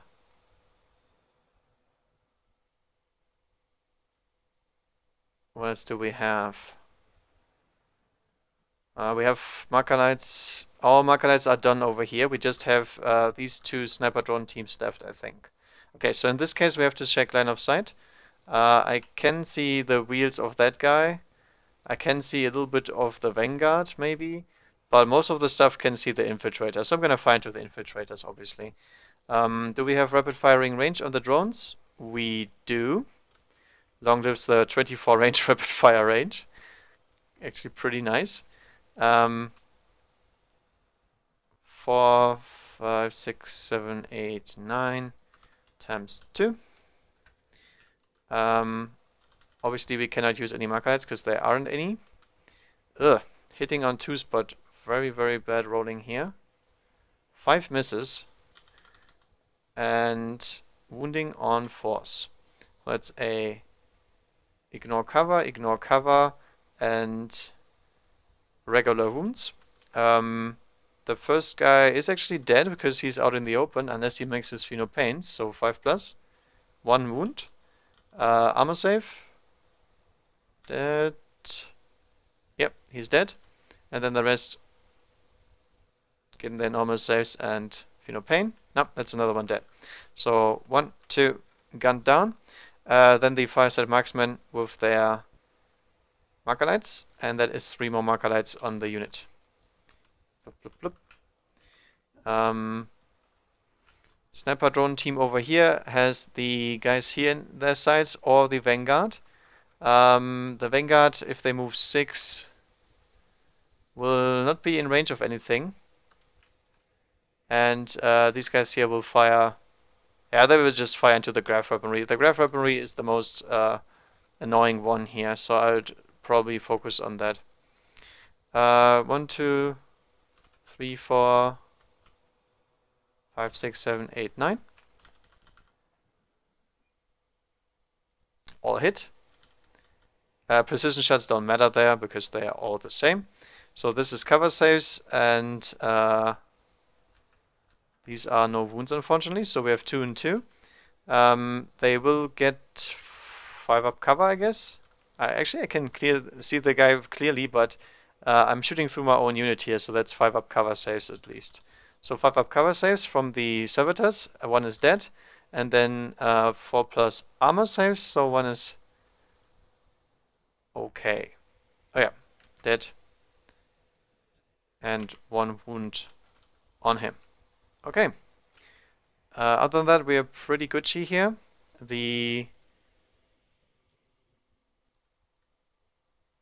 Oh, is it lagging? I think my mouse just died.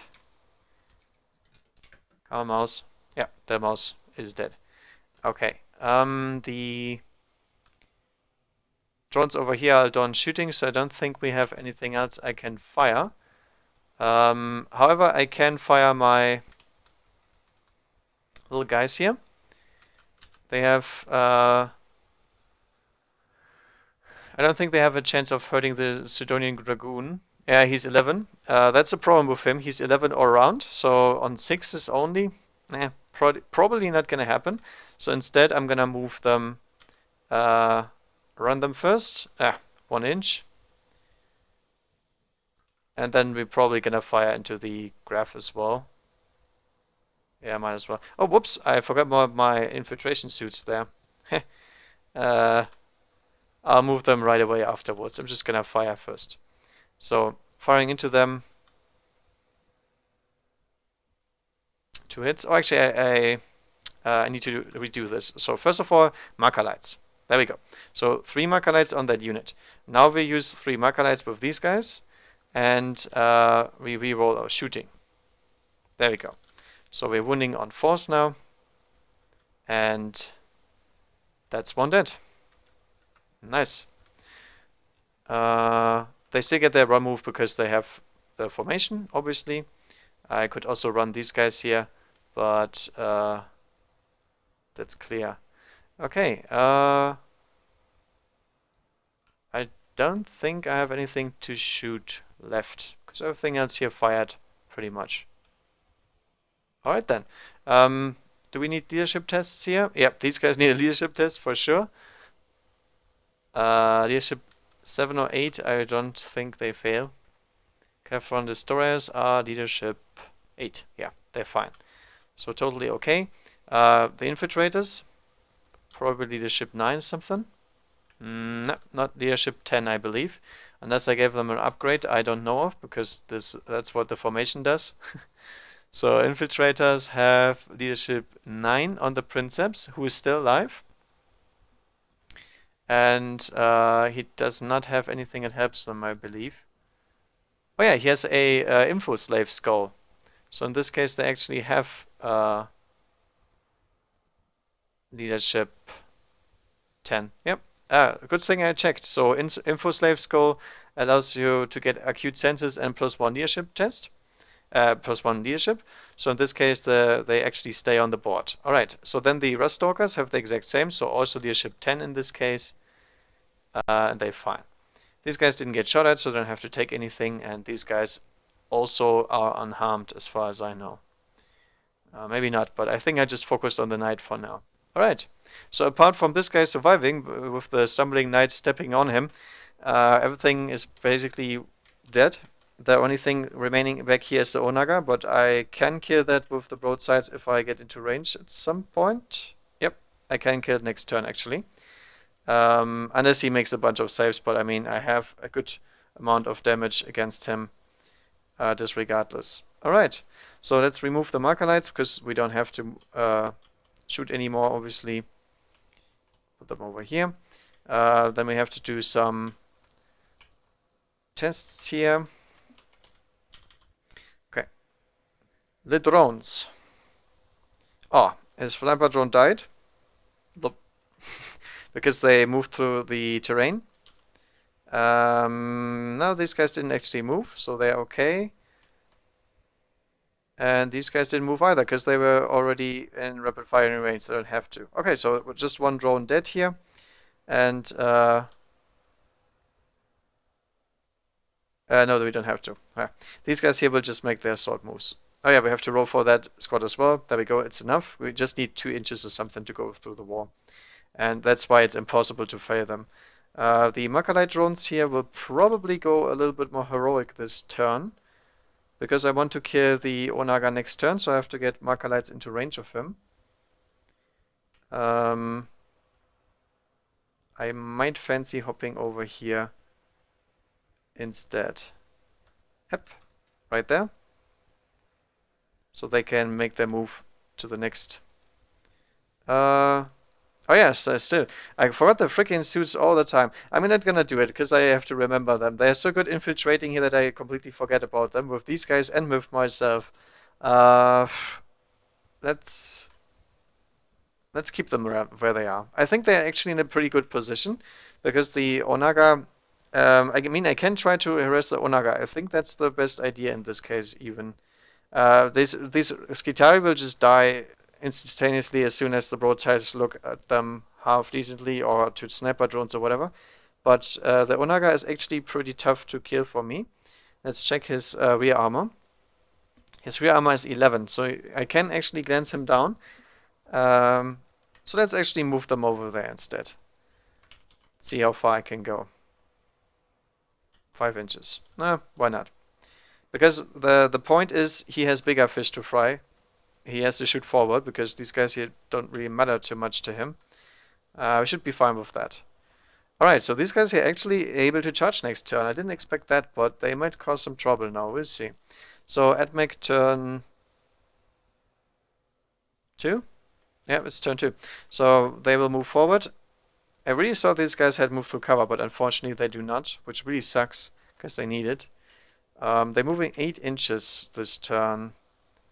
I think we're gonna try to...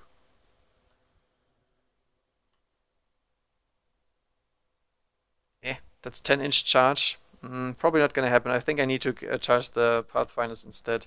Since we don't have move through cover, I need to move out of my cover safe here. And then the infiltrators will also roll. 9 inches, okay. On the upside, I can actually... 8 inches, sorry, not 9 inches. 8 inches.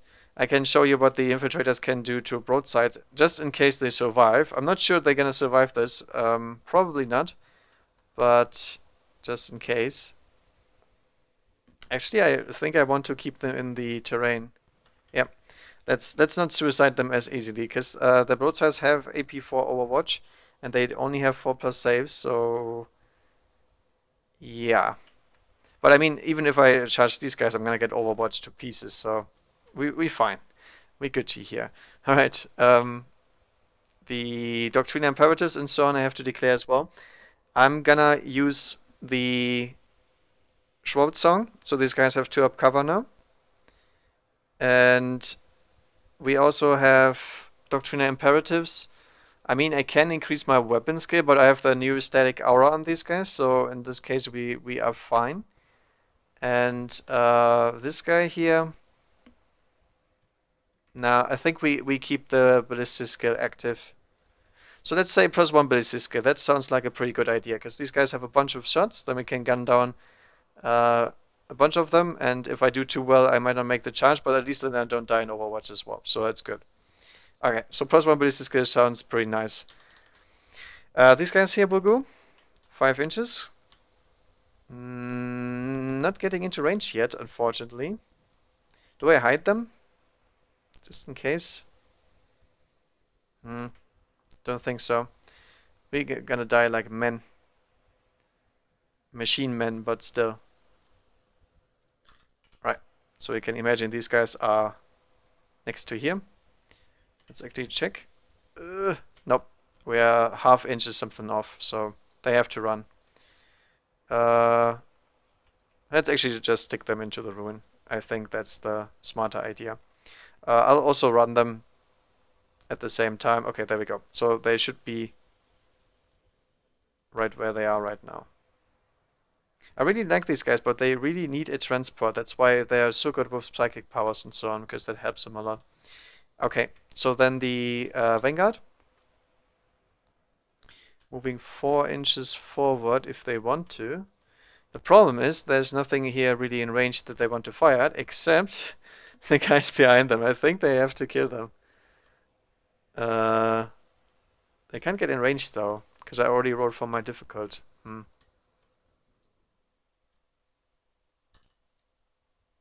Can't reach the Pathfinders. Can't reach anything today.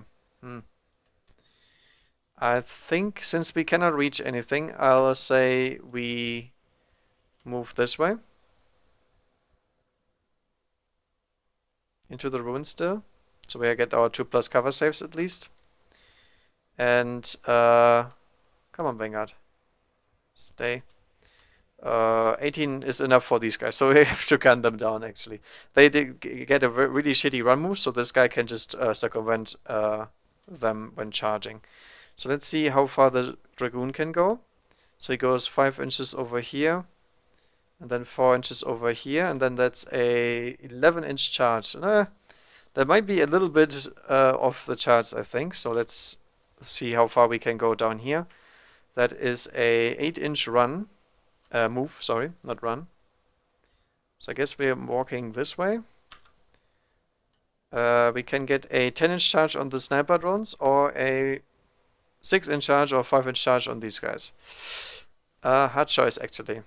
Because I want to kill the sniper drones. They are really, really bad news. And he's 11, so he can't get hurt.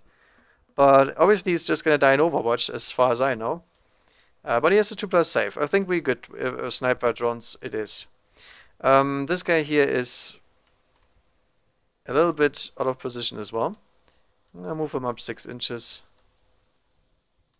And we are not in range. God damn it. So he has to shoot at the sniper drones as well. The ranger back here, however, will probably open fire into the distraction unit.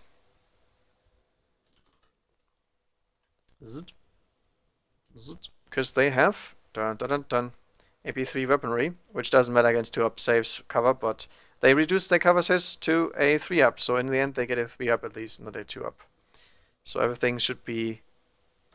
actually, this guy could move around here. There we go. Yeah, everything should be in rapid firing range. And the Onaga Dude Crawler is gonna actually walk back. Yeah. He is a siege crawler, so he doesn't do difficult terrain. He just, whoa, he just falls off the building apparently. Yeah, something like that. Because he knows he has more range than the broadsides, and he's gonna not die as quickly. And that is everything. Alright, let's open fire with the Rangers first. We have two transuranic arquebus, something, hitting on 2s, wounding on 4s because it's sniper. That's 2 wounds, 1 rend. Wow, 1 rend. 3+ cover saves anyway, no matter what. Or armor saves, but take your pick. And they're fine. And then we have 6 shots from the other guys, rapid firing. With precision shots, which doesn't matter. Hitting on 2s. And, oh, that's a bunch of wounds, my goodness. So, everything wounds. Stealth Suit, the one is dead, damn it. Stealth Suit's going strong, but not as strong enough to actually not die. They can also try to charge him, I mean, I didn't even think about that. Okay, open fire, infiltrators into the broadsides.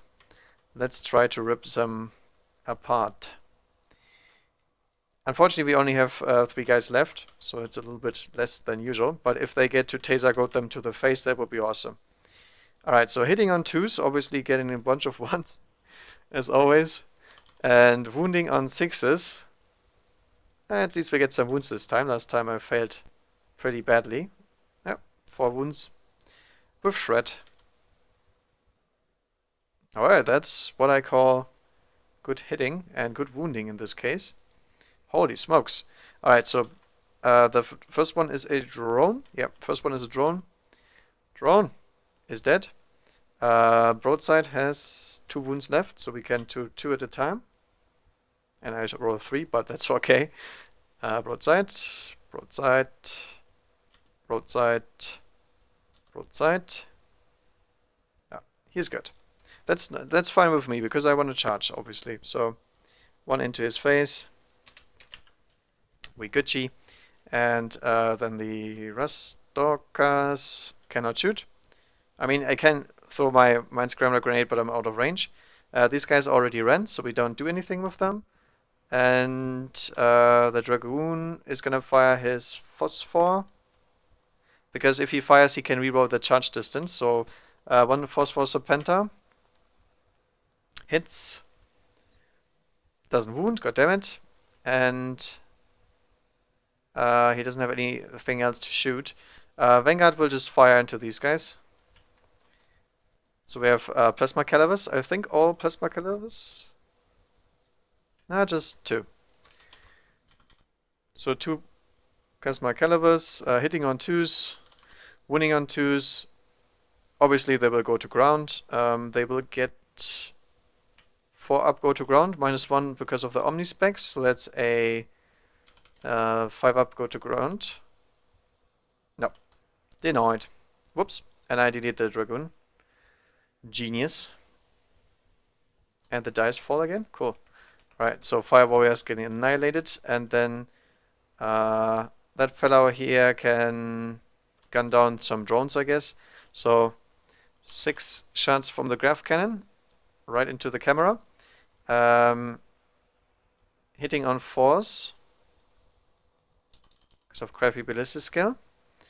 And that's 3 wounds. Okay, so that's 3 up stealth saves on the drone team, and they don't care. As always.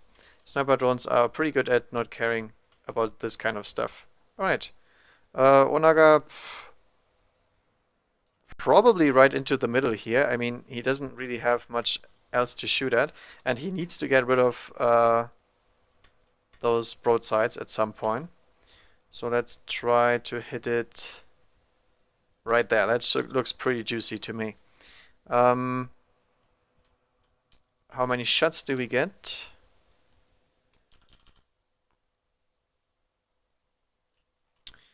One, two, three, four, and that's a sniper drone. Sniper drone. Wounded. Stealth. No. Lol. Hits Batman. 4 drones. I already forgot how many hits. 1, 2, 3, 4. Okay. So 4 hits on the broadside unit, winning on 2s. We good. And cover saves. We not good. Cover save. Good. Cover save. Cover save. Not good. Broadside dead. Missile drone dead. In this case, both significant, because we need those to kill the freaking Dune Crawler. Alright, so that's probably a very, very long charge now. Yeah, I mean about 10 inches now, but it's okay. It's okay. And I believe that's all my shooting. Done, done, done, done. Done, done, done, done. Yep, we good. Alright, so stealth suits will take a leadership here. I think they're good on an 8 because they are elite and everything. And their stealth suits, so sneaky fish. Stealth runes, shall we? Leadership 8, yep. We good. And what else? Did fire that? 1, 2, 3, 4. So we have to take a test. That's 30 God damn it, they run. Okay, so broadside unit is out of here. I mean, that's good for the charge range, but everything else is not good. No, actually it's not good because we have to move around our own units. So we fall back this way because there's the only... Actually, no. We can fall back through the terrain over here. So wobbly modem syndrome, obviously they're not over there, so they're trying to flee back here. Because this is the only spot where they can actually pass as all the stuff is blocked. Okay, that's some sad infiltrators, but they can still make it. It's like 11 inches now. It's not much more, actually. And next thing is the... Oh, these guys are all dead. This one didn't get shot. I believe we're fine with everything else then. Drones obviously don't take one for one of these single ones. What's my favorite army? Hard to say.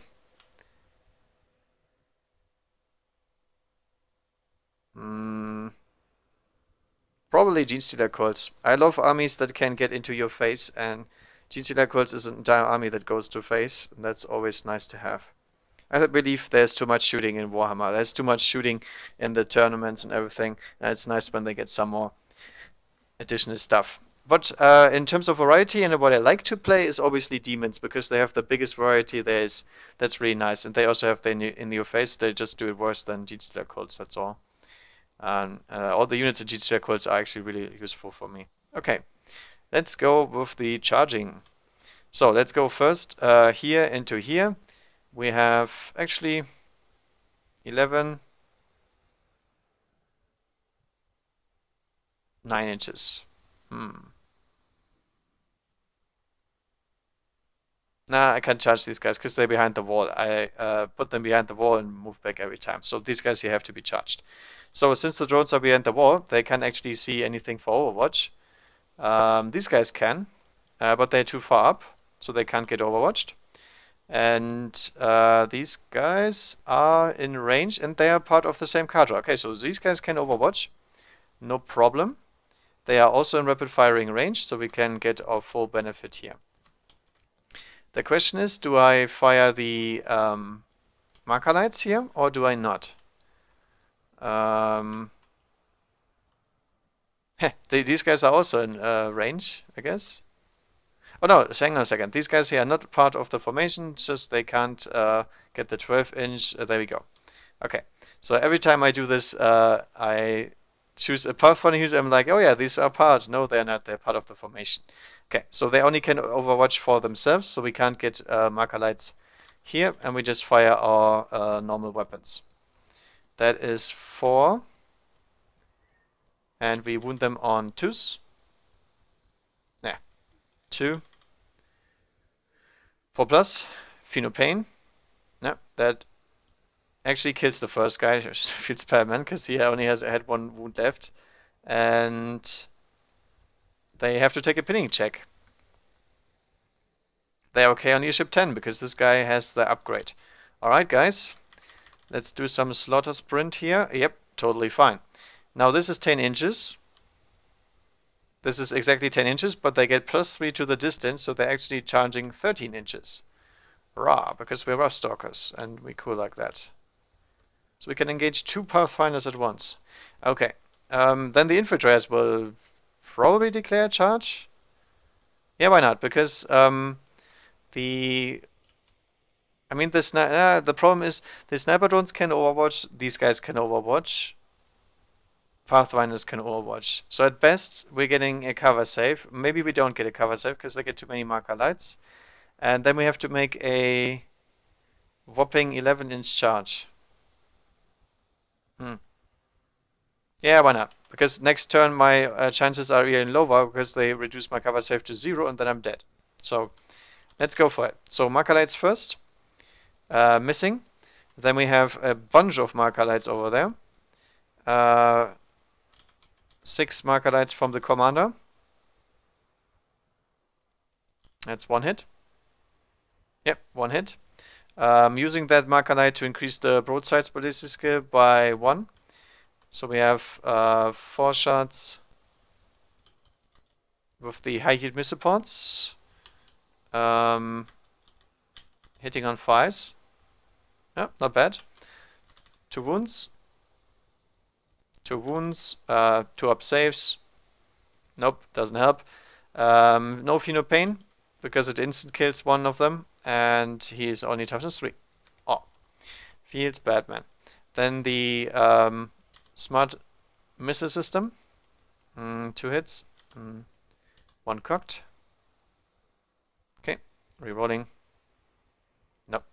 2 hits, wounding on 2s. 2 wounds, ignores cover, so 4 plus save. Pain. 1 wound. And then we have 1.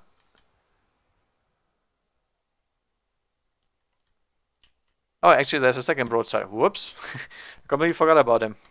I thought they already were dead. Okay, I think that is probably a problem here.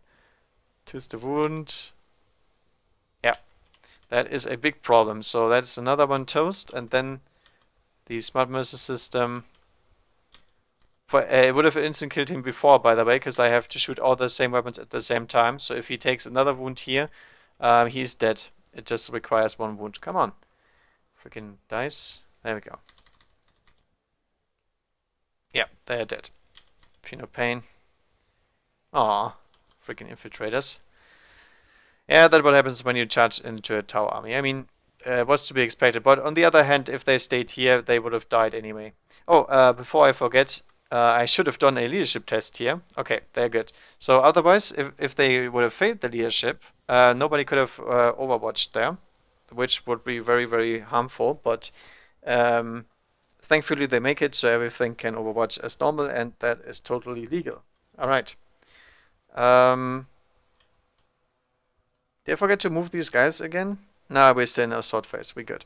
Okay, this one here is going to attack here. I'm going to start overwatching with the broadside, obviously, because he's the biggest threat. And Pathfinders, obviously, 1 hit with the Pathfinders. These guys are unfortunately not in range. So it's just going to be broadsides and the sniper team. So, broadside high yield missile points. Obviously, using the marker light is always one hit. Oh, it's one glance, one pen. He has a 2+ save. He's fine. And then the smart missile system. Rerolling. No, not bad. Success? No. Sniper teams can overwatch him. Yeah, because they rent on 6s, so they can actually hurt him here. So we have 9, 18 overwatch shots with the sniper. Taka taka taka. Oh, not bad. Good hitting.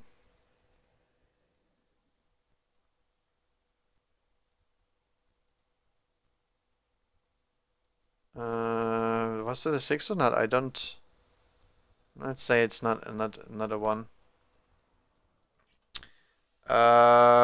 Yes, they are indeed. Okay, he should have used another one then. Um, what would he get for that? I wouldn't have gotten any hits if I chose ignore cover. And just in case, I'm just gonna roll one more. I mean, makes no difference, right? Yeah. Okay, so we good. Rending? Nope, nothing. But in theory, it should have been basic skill 4. Yeah.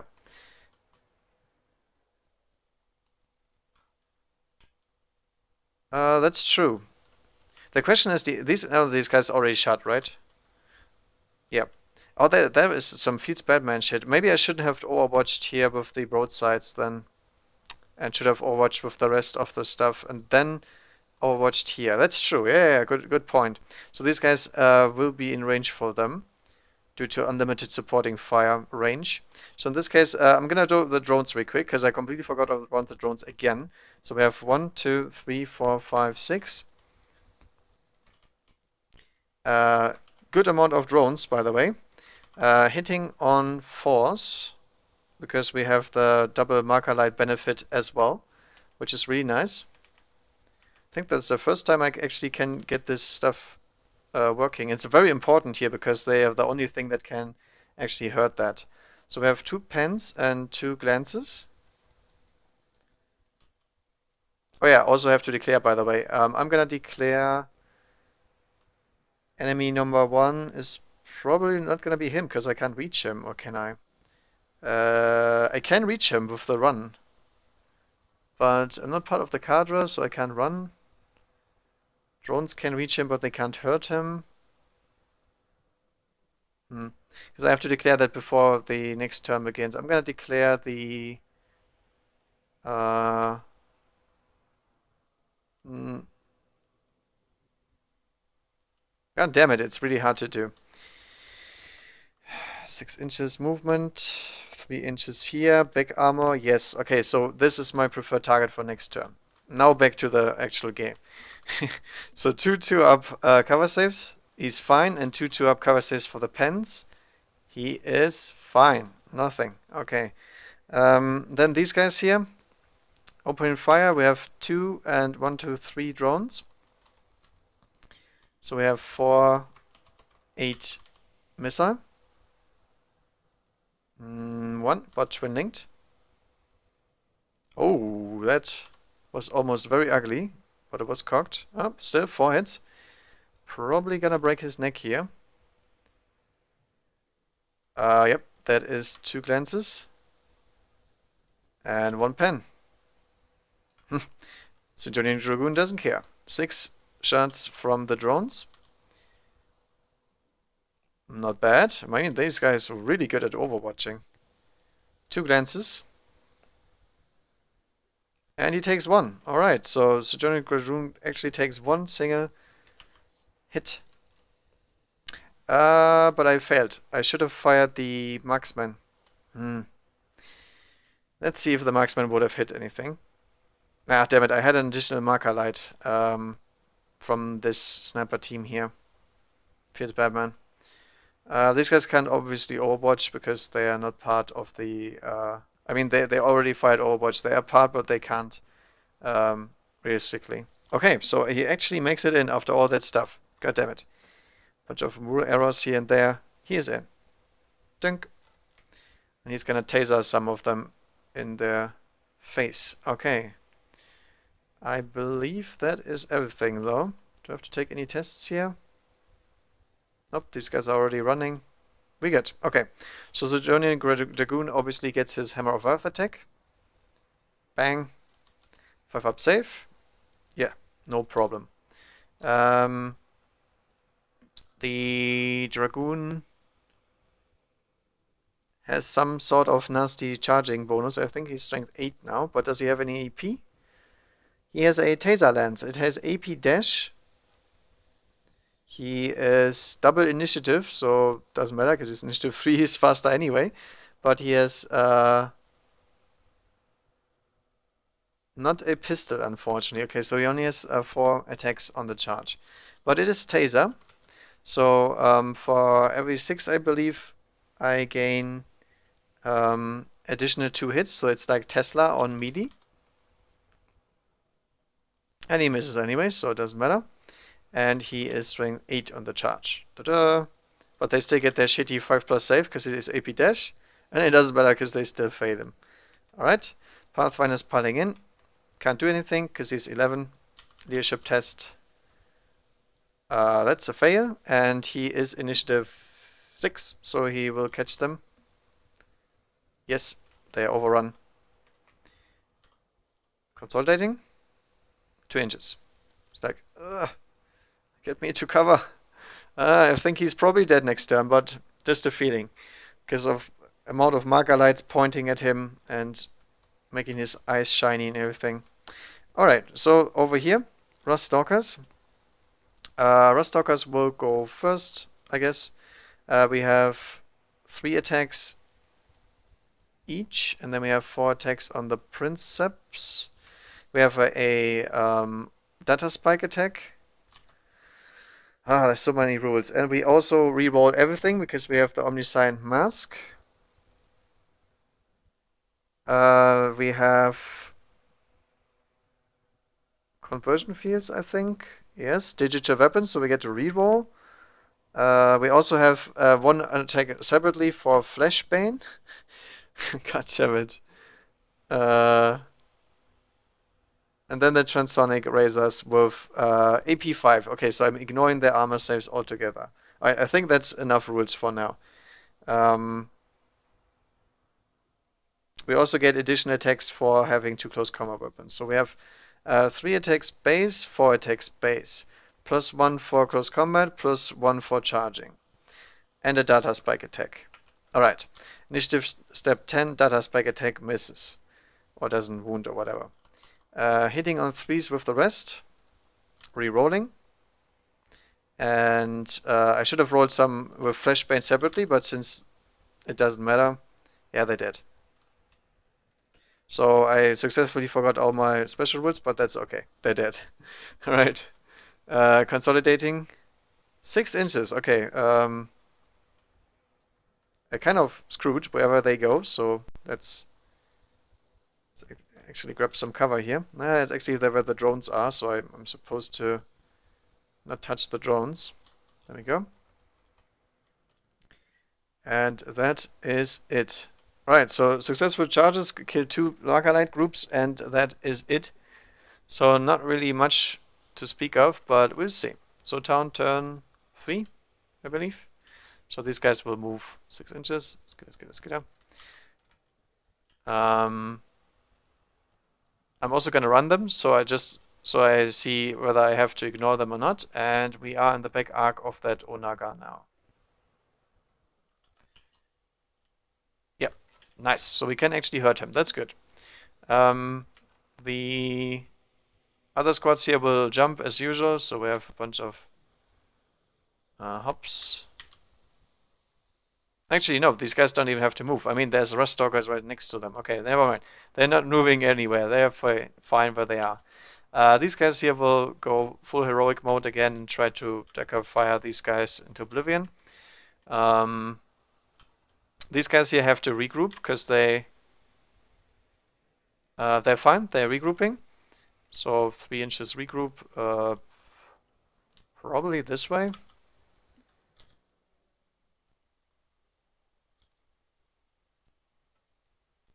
Like so. My marker light support is gonna shunt forward, I guess.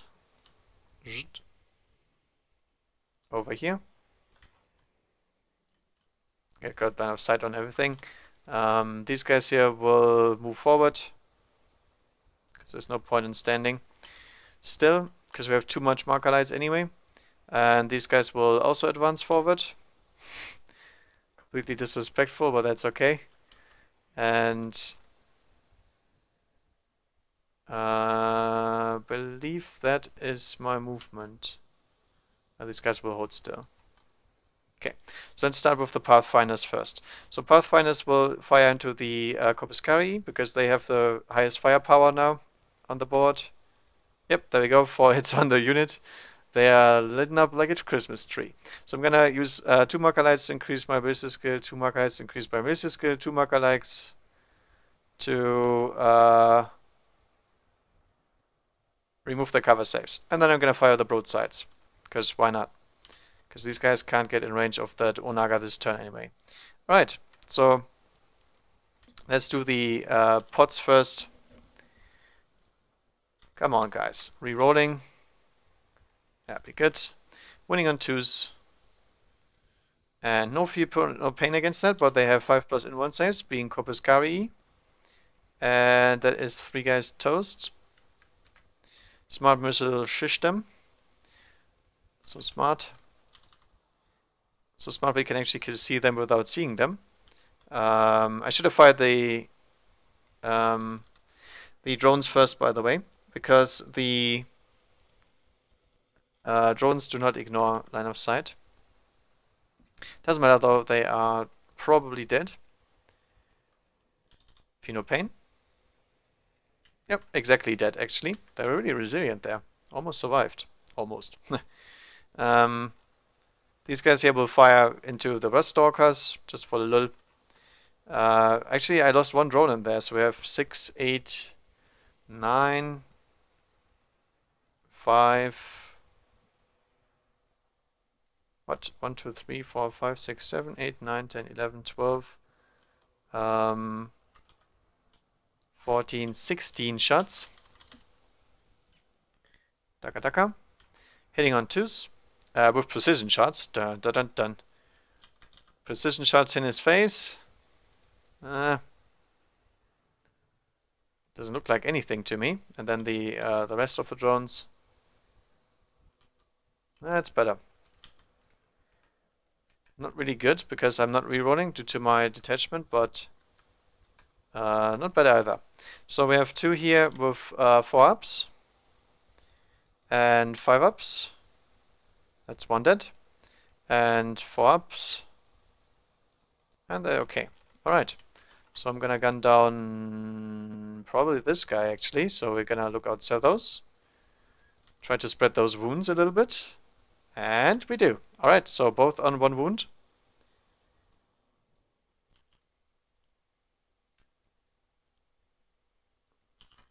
And then the pistols.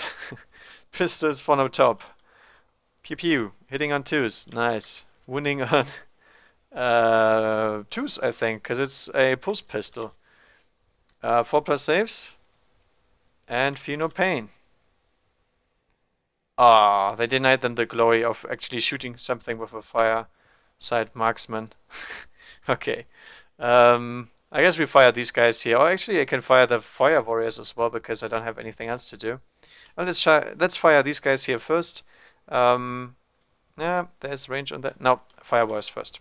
I was thinking about using marker lights, but no, we don't want to do that this turn. The snipers simply have more range, and they should use that. So 2 wounds on the unit again. Come on, guys, don't make your feel no pains. There we go. So 1 is dead. And I believe I can even leave him alive because he's gonna get killed in Overwatch, like, no problem. So I'll just ignore him. All the drones here will fire into the dude over there. We have 5, 7, 8 drones left because one of them got unfortunately sniped. All hits. Cover save, armor save. Armor save. He's dead. Snapped. And the next drone mob over here is gonna open fire into the dudes inside of here. So we have 4, 8, 9. Do we have rapid fire range on the drones? We would have if I moved them up. I didn't move them up, so we only have 3 in rapid fire range. The rest is out. Okay. 2 precision shots on the chief. Nope. Precision shots always don't wound. Come on, guys. Give me some wounds here. Thank you very much. So we have all cover saves anyway. And feel no pain. No. Kills a Vanguard. Wow, I killed 1 Vanguard. Yoo-hoo. Okay, we have 3 marker lights. Yep, that is 2 marker lights. That is enough for my purposes, so I'm gonna fire the... no, I'm gonna fire the broadside into the Sidonic Dragoon, because I don't trust him. Probably should have put the marker light into him. Whoops. We see. What can possibly go wrong, right? So we're trying to be smart. Nope. Big Dakar. 7. No, it's not enough. And 1, 2, 3, 4, 5, 6. 12 shots. Hitting on 5s. That's solid, I guess. 3 hits.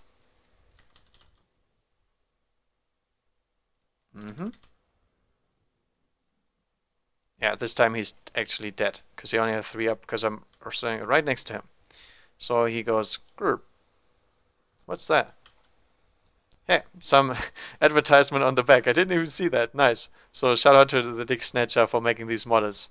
Adeptus Mechanicus is the workshop, in case you were interested.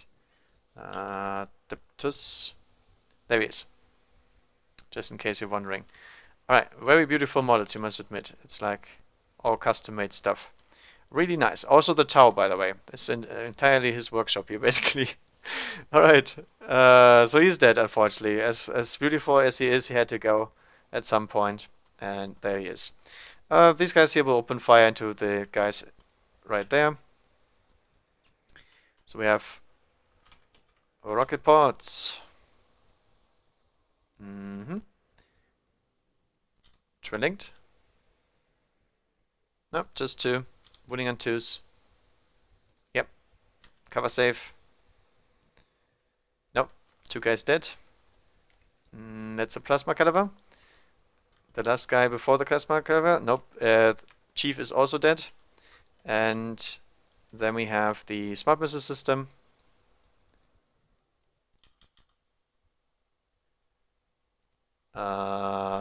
Actually have to twin link all of that because the drones don't help me here, since they just regrouped. Actually, not true. These guys, no, they don't. They did not regroup. No. So we have 1 more here. All right. Good night, Consti. Take care. Thanks for watching. Okay. So 2 wounds and death. Yeah. I can call it here anyway, I think. There is no way they're gonna make a comeback here. The last thing I'm gonna do is shooting the stealth suits into the Onaga just to mock him. So we have the shots here. 8 shots with their little pew-pew guns. Not really hurting that well, but that is all they need. Success! Come on. No. Okay. So they're not gonna do that, but I mean, in terms of kill points, I mean, the game is clear. Tau have this in the pocket since they destroyed a bunch of units. That Rustalker is dead He's a dead man walking basically because he can't make the charge. As soon as he charges, everything here can marker light him and overwatch him. We have an entire squad of marker lights waiting to do that. Um, doesn't help really. These guys are dead as soon as I point any broadside unit at them, and then the Onaga can only do so much work until he is either locked in combat by these, or he is getting shut down by these guys, disregardless. Yeah, in terms of tactics, was actually rather simple. The broadside units are really, really nasty, as you can see. I mean, the amount of firepower that Call 8 was immense, as always. He is very powerful in that regard. But the rocket pods and everything on these guys here dealt a huge amount of damage. And this is, by the way, why you take the rocket drones. They deal a ton of damage if you have marker light support. And this game, I had enough marker light support, and I had enough guys to make use of that. And in this case, the broadsides basically delete stuff on sight just on the amount of saves you have to take. They might not have very good AP, but the strength 7 was enough to even kill the knight at that point. I also really enjoyed the Dawnblade card, detachment because the Dawnblade detachment basically killed the knight on his own. Because of the amount of re-rolling I got with the glancing. Otherwise, I wouldn't have been able to deal 6 whole points on a 13 4+ invuln save front armor of a walker, since I'm only glancing on 6s. But unless it's a land raider, broadsides can deal with any target there is. If they're going against Lehman Russ and so on, that's really bad, obviously. But against anything else, they're really, really effective. And with marker light support, obviously incredibly accurate. And they might have some leadership issues sometimes, but I mean, if you really want to, just ally in a ethereal, and they are no problem at all. I mean, leadership 10, they're not going anywhere. So what you could do is, if you wanted to play broadside a little bit better, which I will try out, you take the Ghost Keel wing, so they all have at least stealth. If they have stealth, they also gain shrouded, so you can ally that in, and also take some drones with you, some sniper drones, for example, with stealth, so they get 2+ saves. That's it, and then you can make them even more killy. Sniper drones, I think, performed not as good as expected. I mean, they did perform because they have incredible range and everything, and they dealt a good amount of wounds. But to have them the most effective, you actually have to have heavy infantry there that does care about their kind of fire. For example, if you're shooting against the Castellan robots, they are really good against units like these. And if you gain their reroll thanks to the detachment, they're really good to focus stuff down. And once you get into rapid fire range, stuff just dies. Because they're incredibly accurate, and they're wounding any target on a 4+. So obviously they can force a lot of saves, and if you're not rolling as bad with the wounding as I do, obviously they can also force a lot of rending hits onto a unit, because they get up to 18 shots off, might hit a bunch of them, and so you expect 2 or 3 rending hits, which on average takes out units. And being a relentless unit, they can actually make use of that range very well. And stealth also helps, I think, because 3+ saves in the cover is always cool. And the only wish I had for them would be move through cover. So if you can go for strategic, that it would be awesome. But unfortunately, I didn't get it this turn.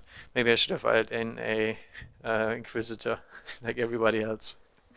And other than that,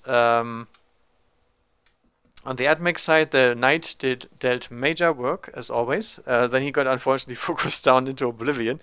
But, I mean, what can he do about that? If admech had first turn, I believe they would have won the game.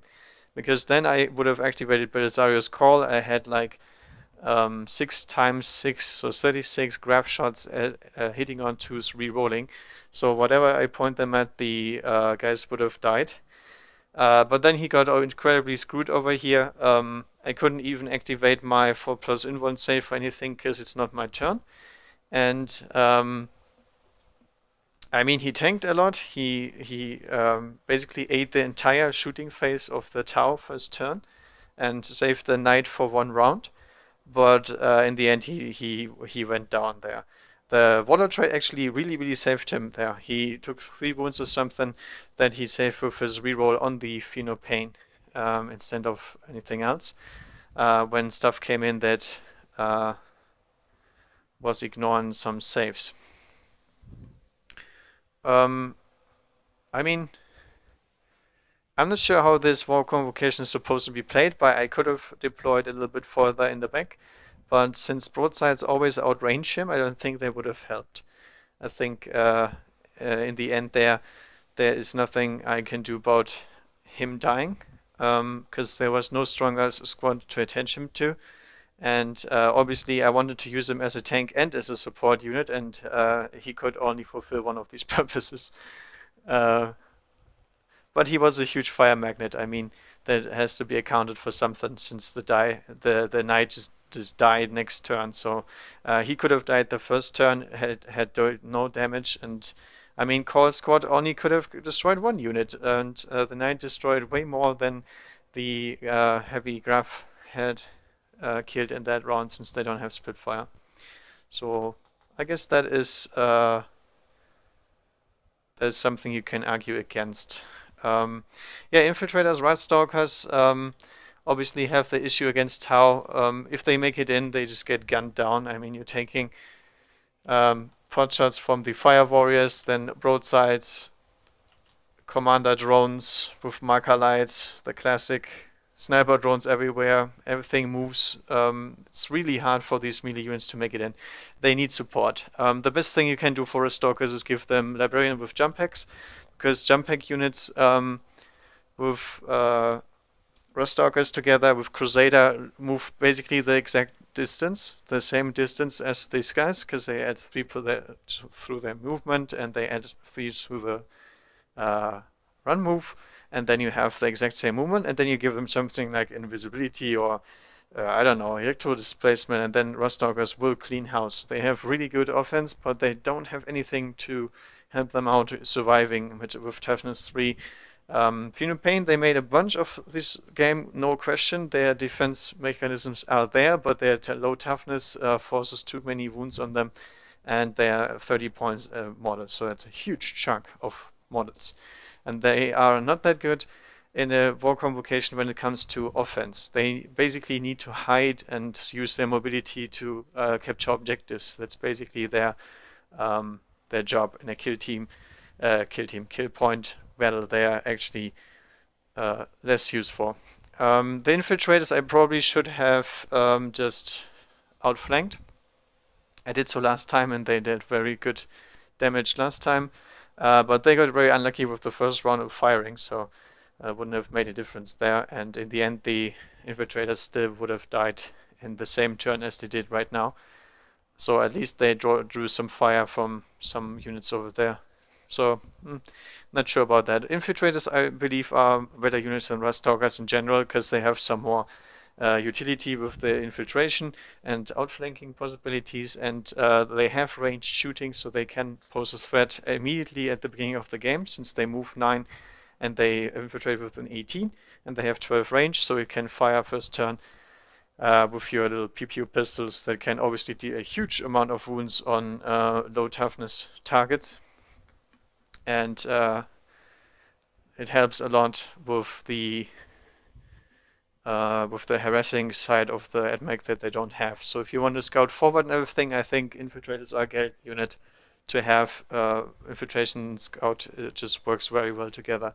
And by the way, now you can take Belisarius Call as a normal HQ, so you now have more slots for infiltrators if you want to. So I can try and play that one day. Probably next time I have to play a card, I will play those and see if I can make them work, because I really like the unit itself. All right. That was it for me. So feel free to like, follow, whatever you want to, subscribe, and If you have questions, or if I made rule mistakes more than we already mentioned, then free to comment below. And other than that, happy wargaming.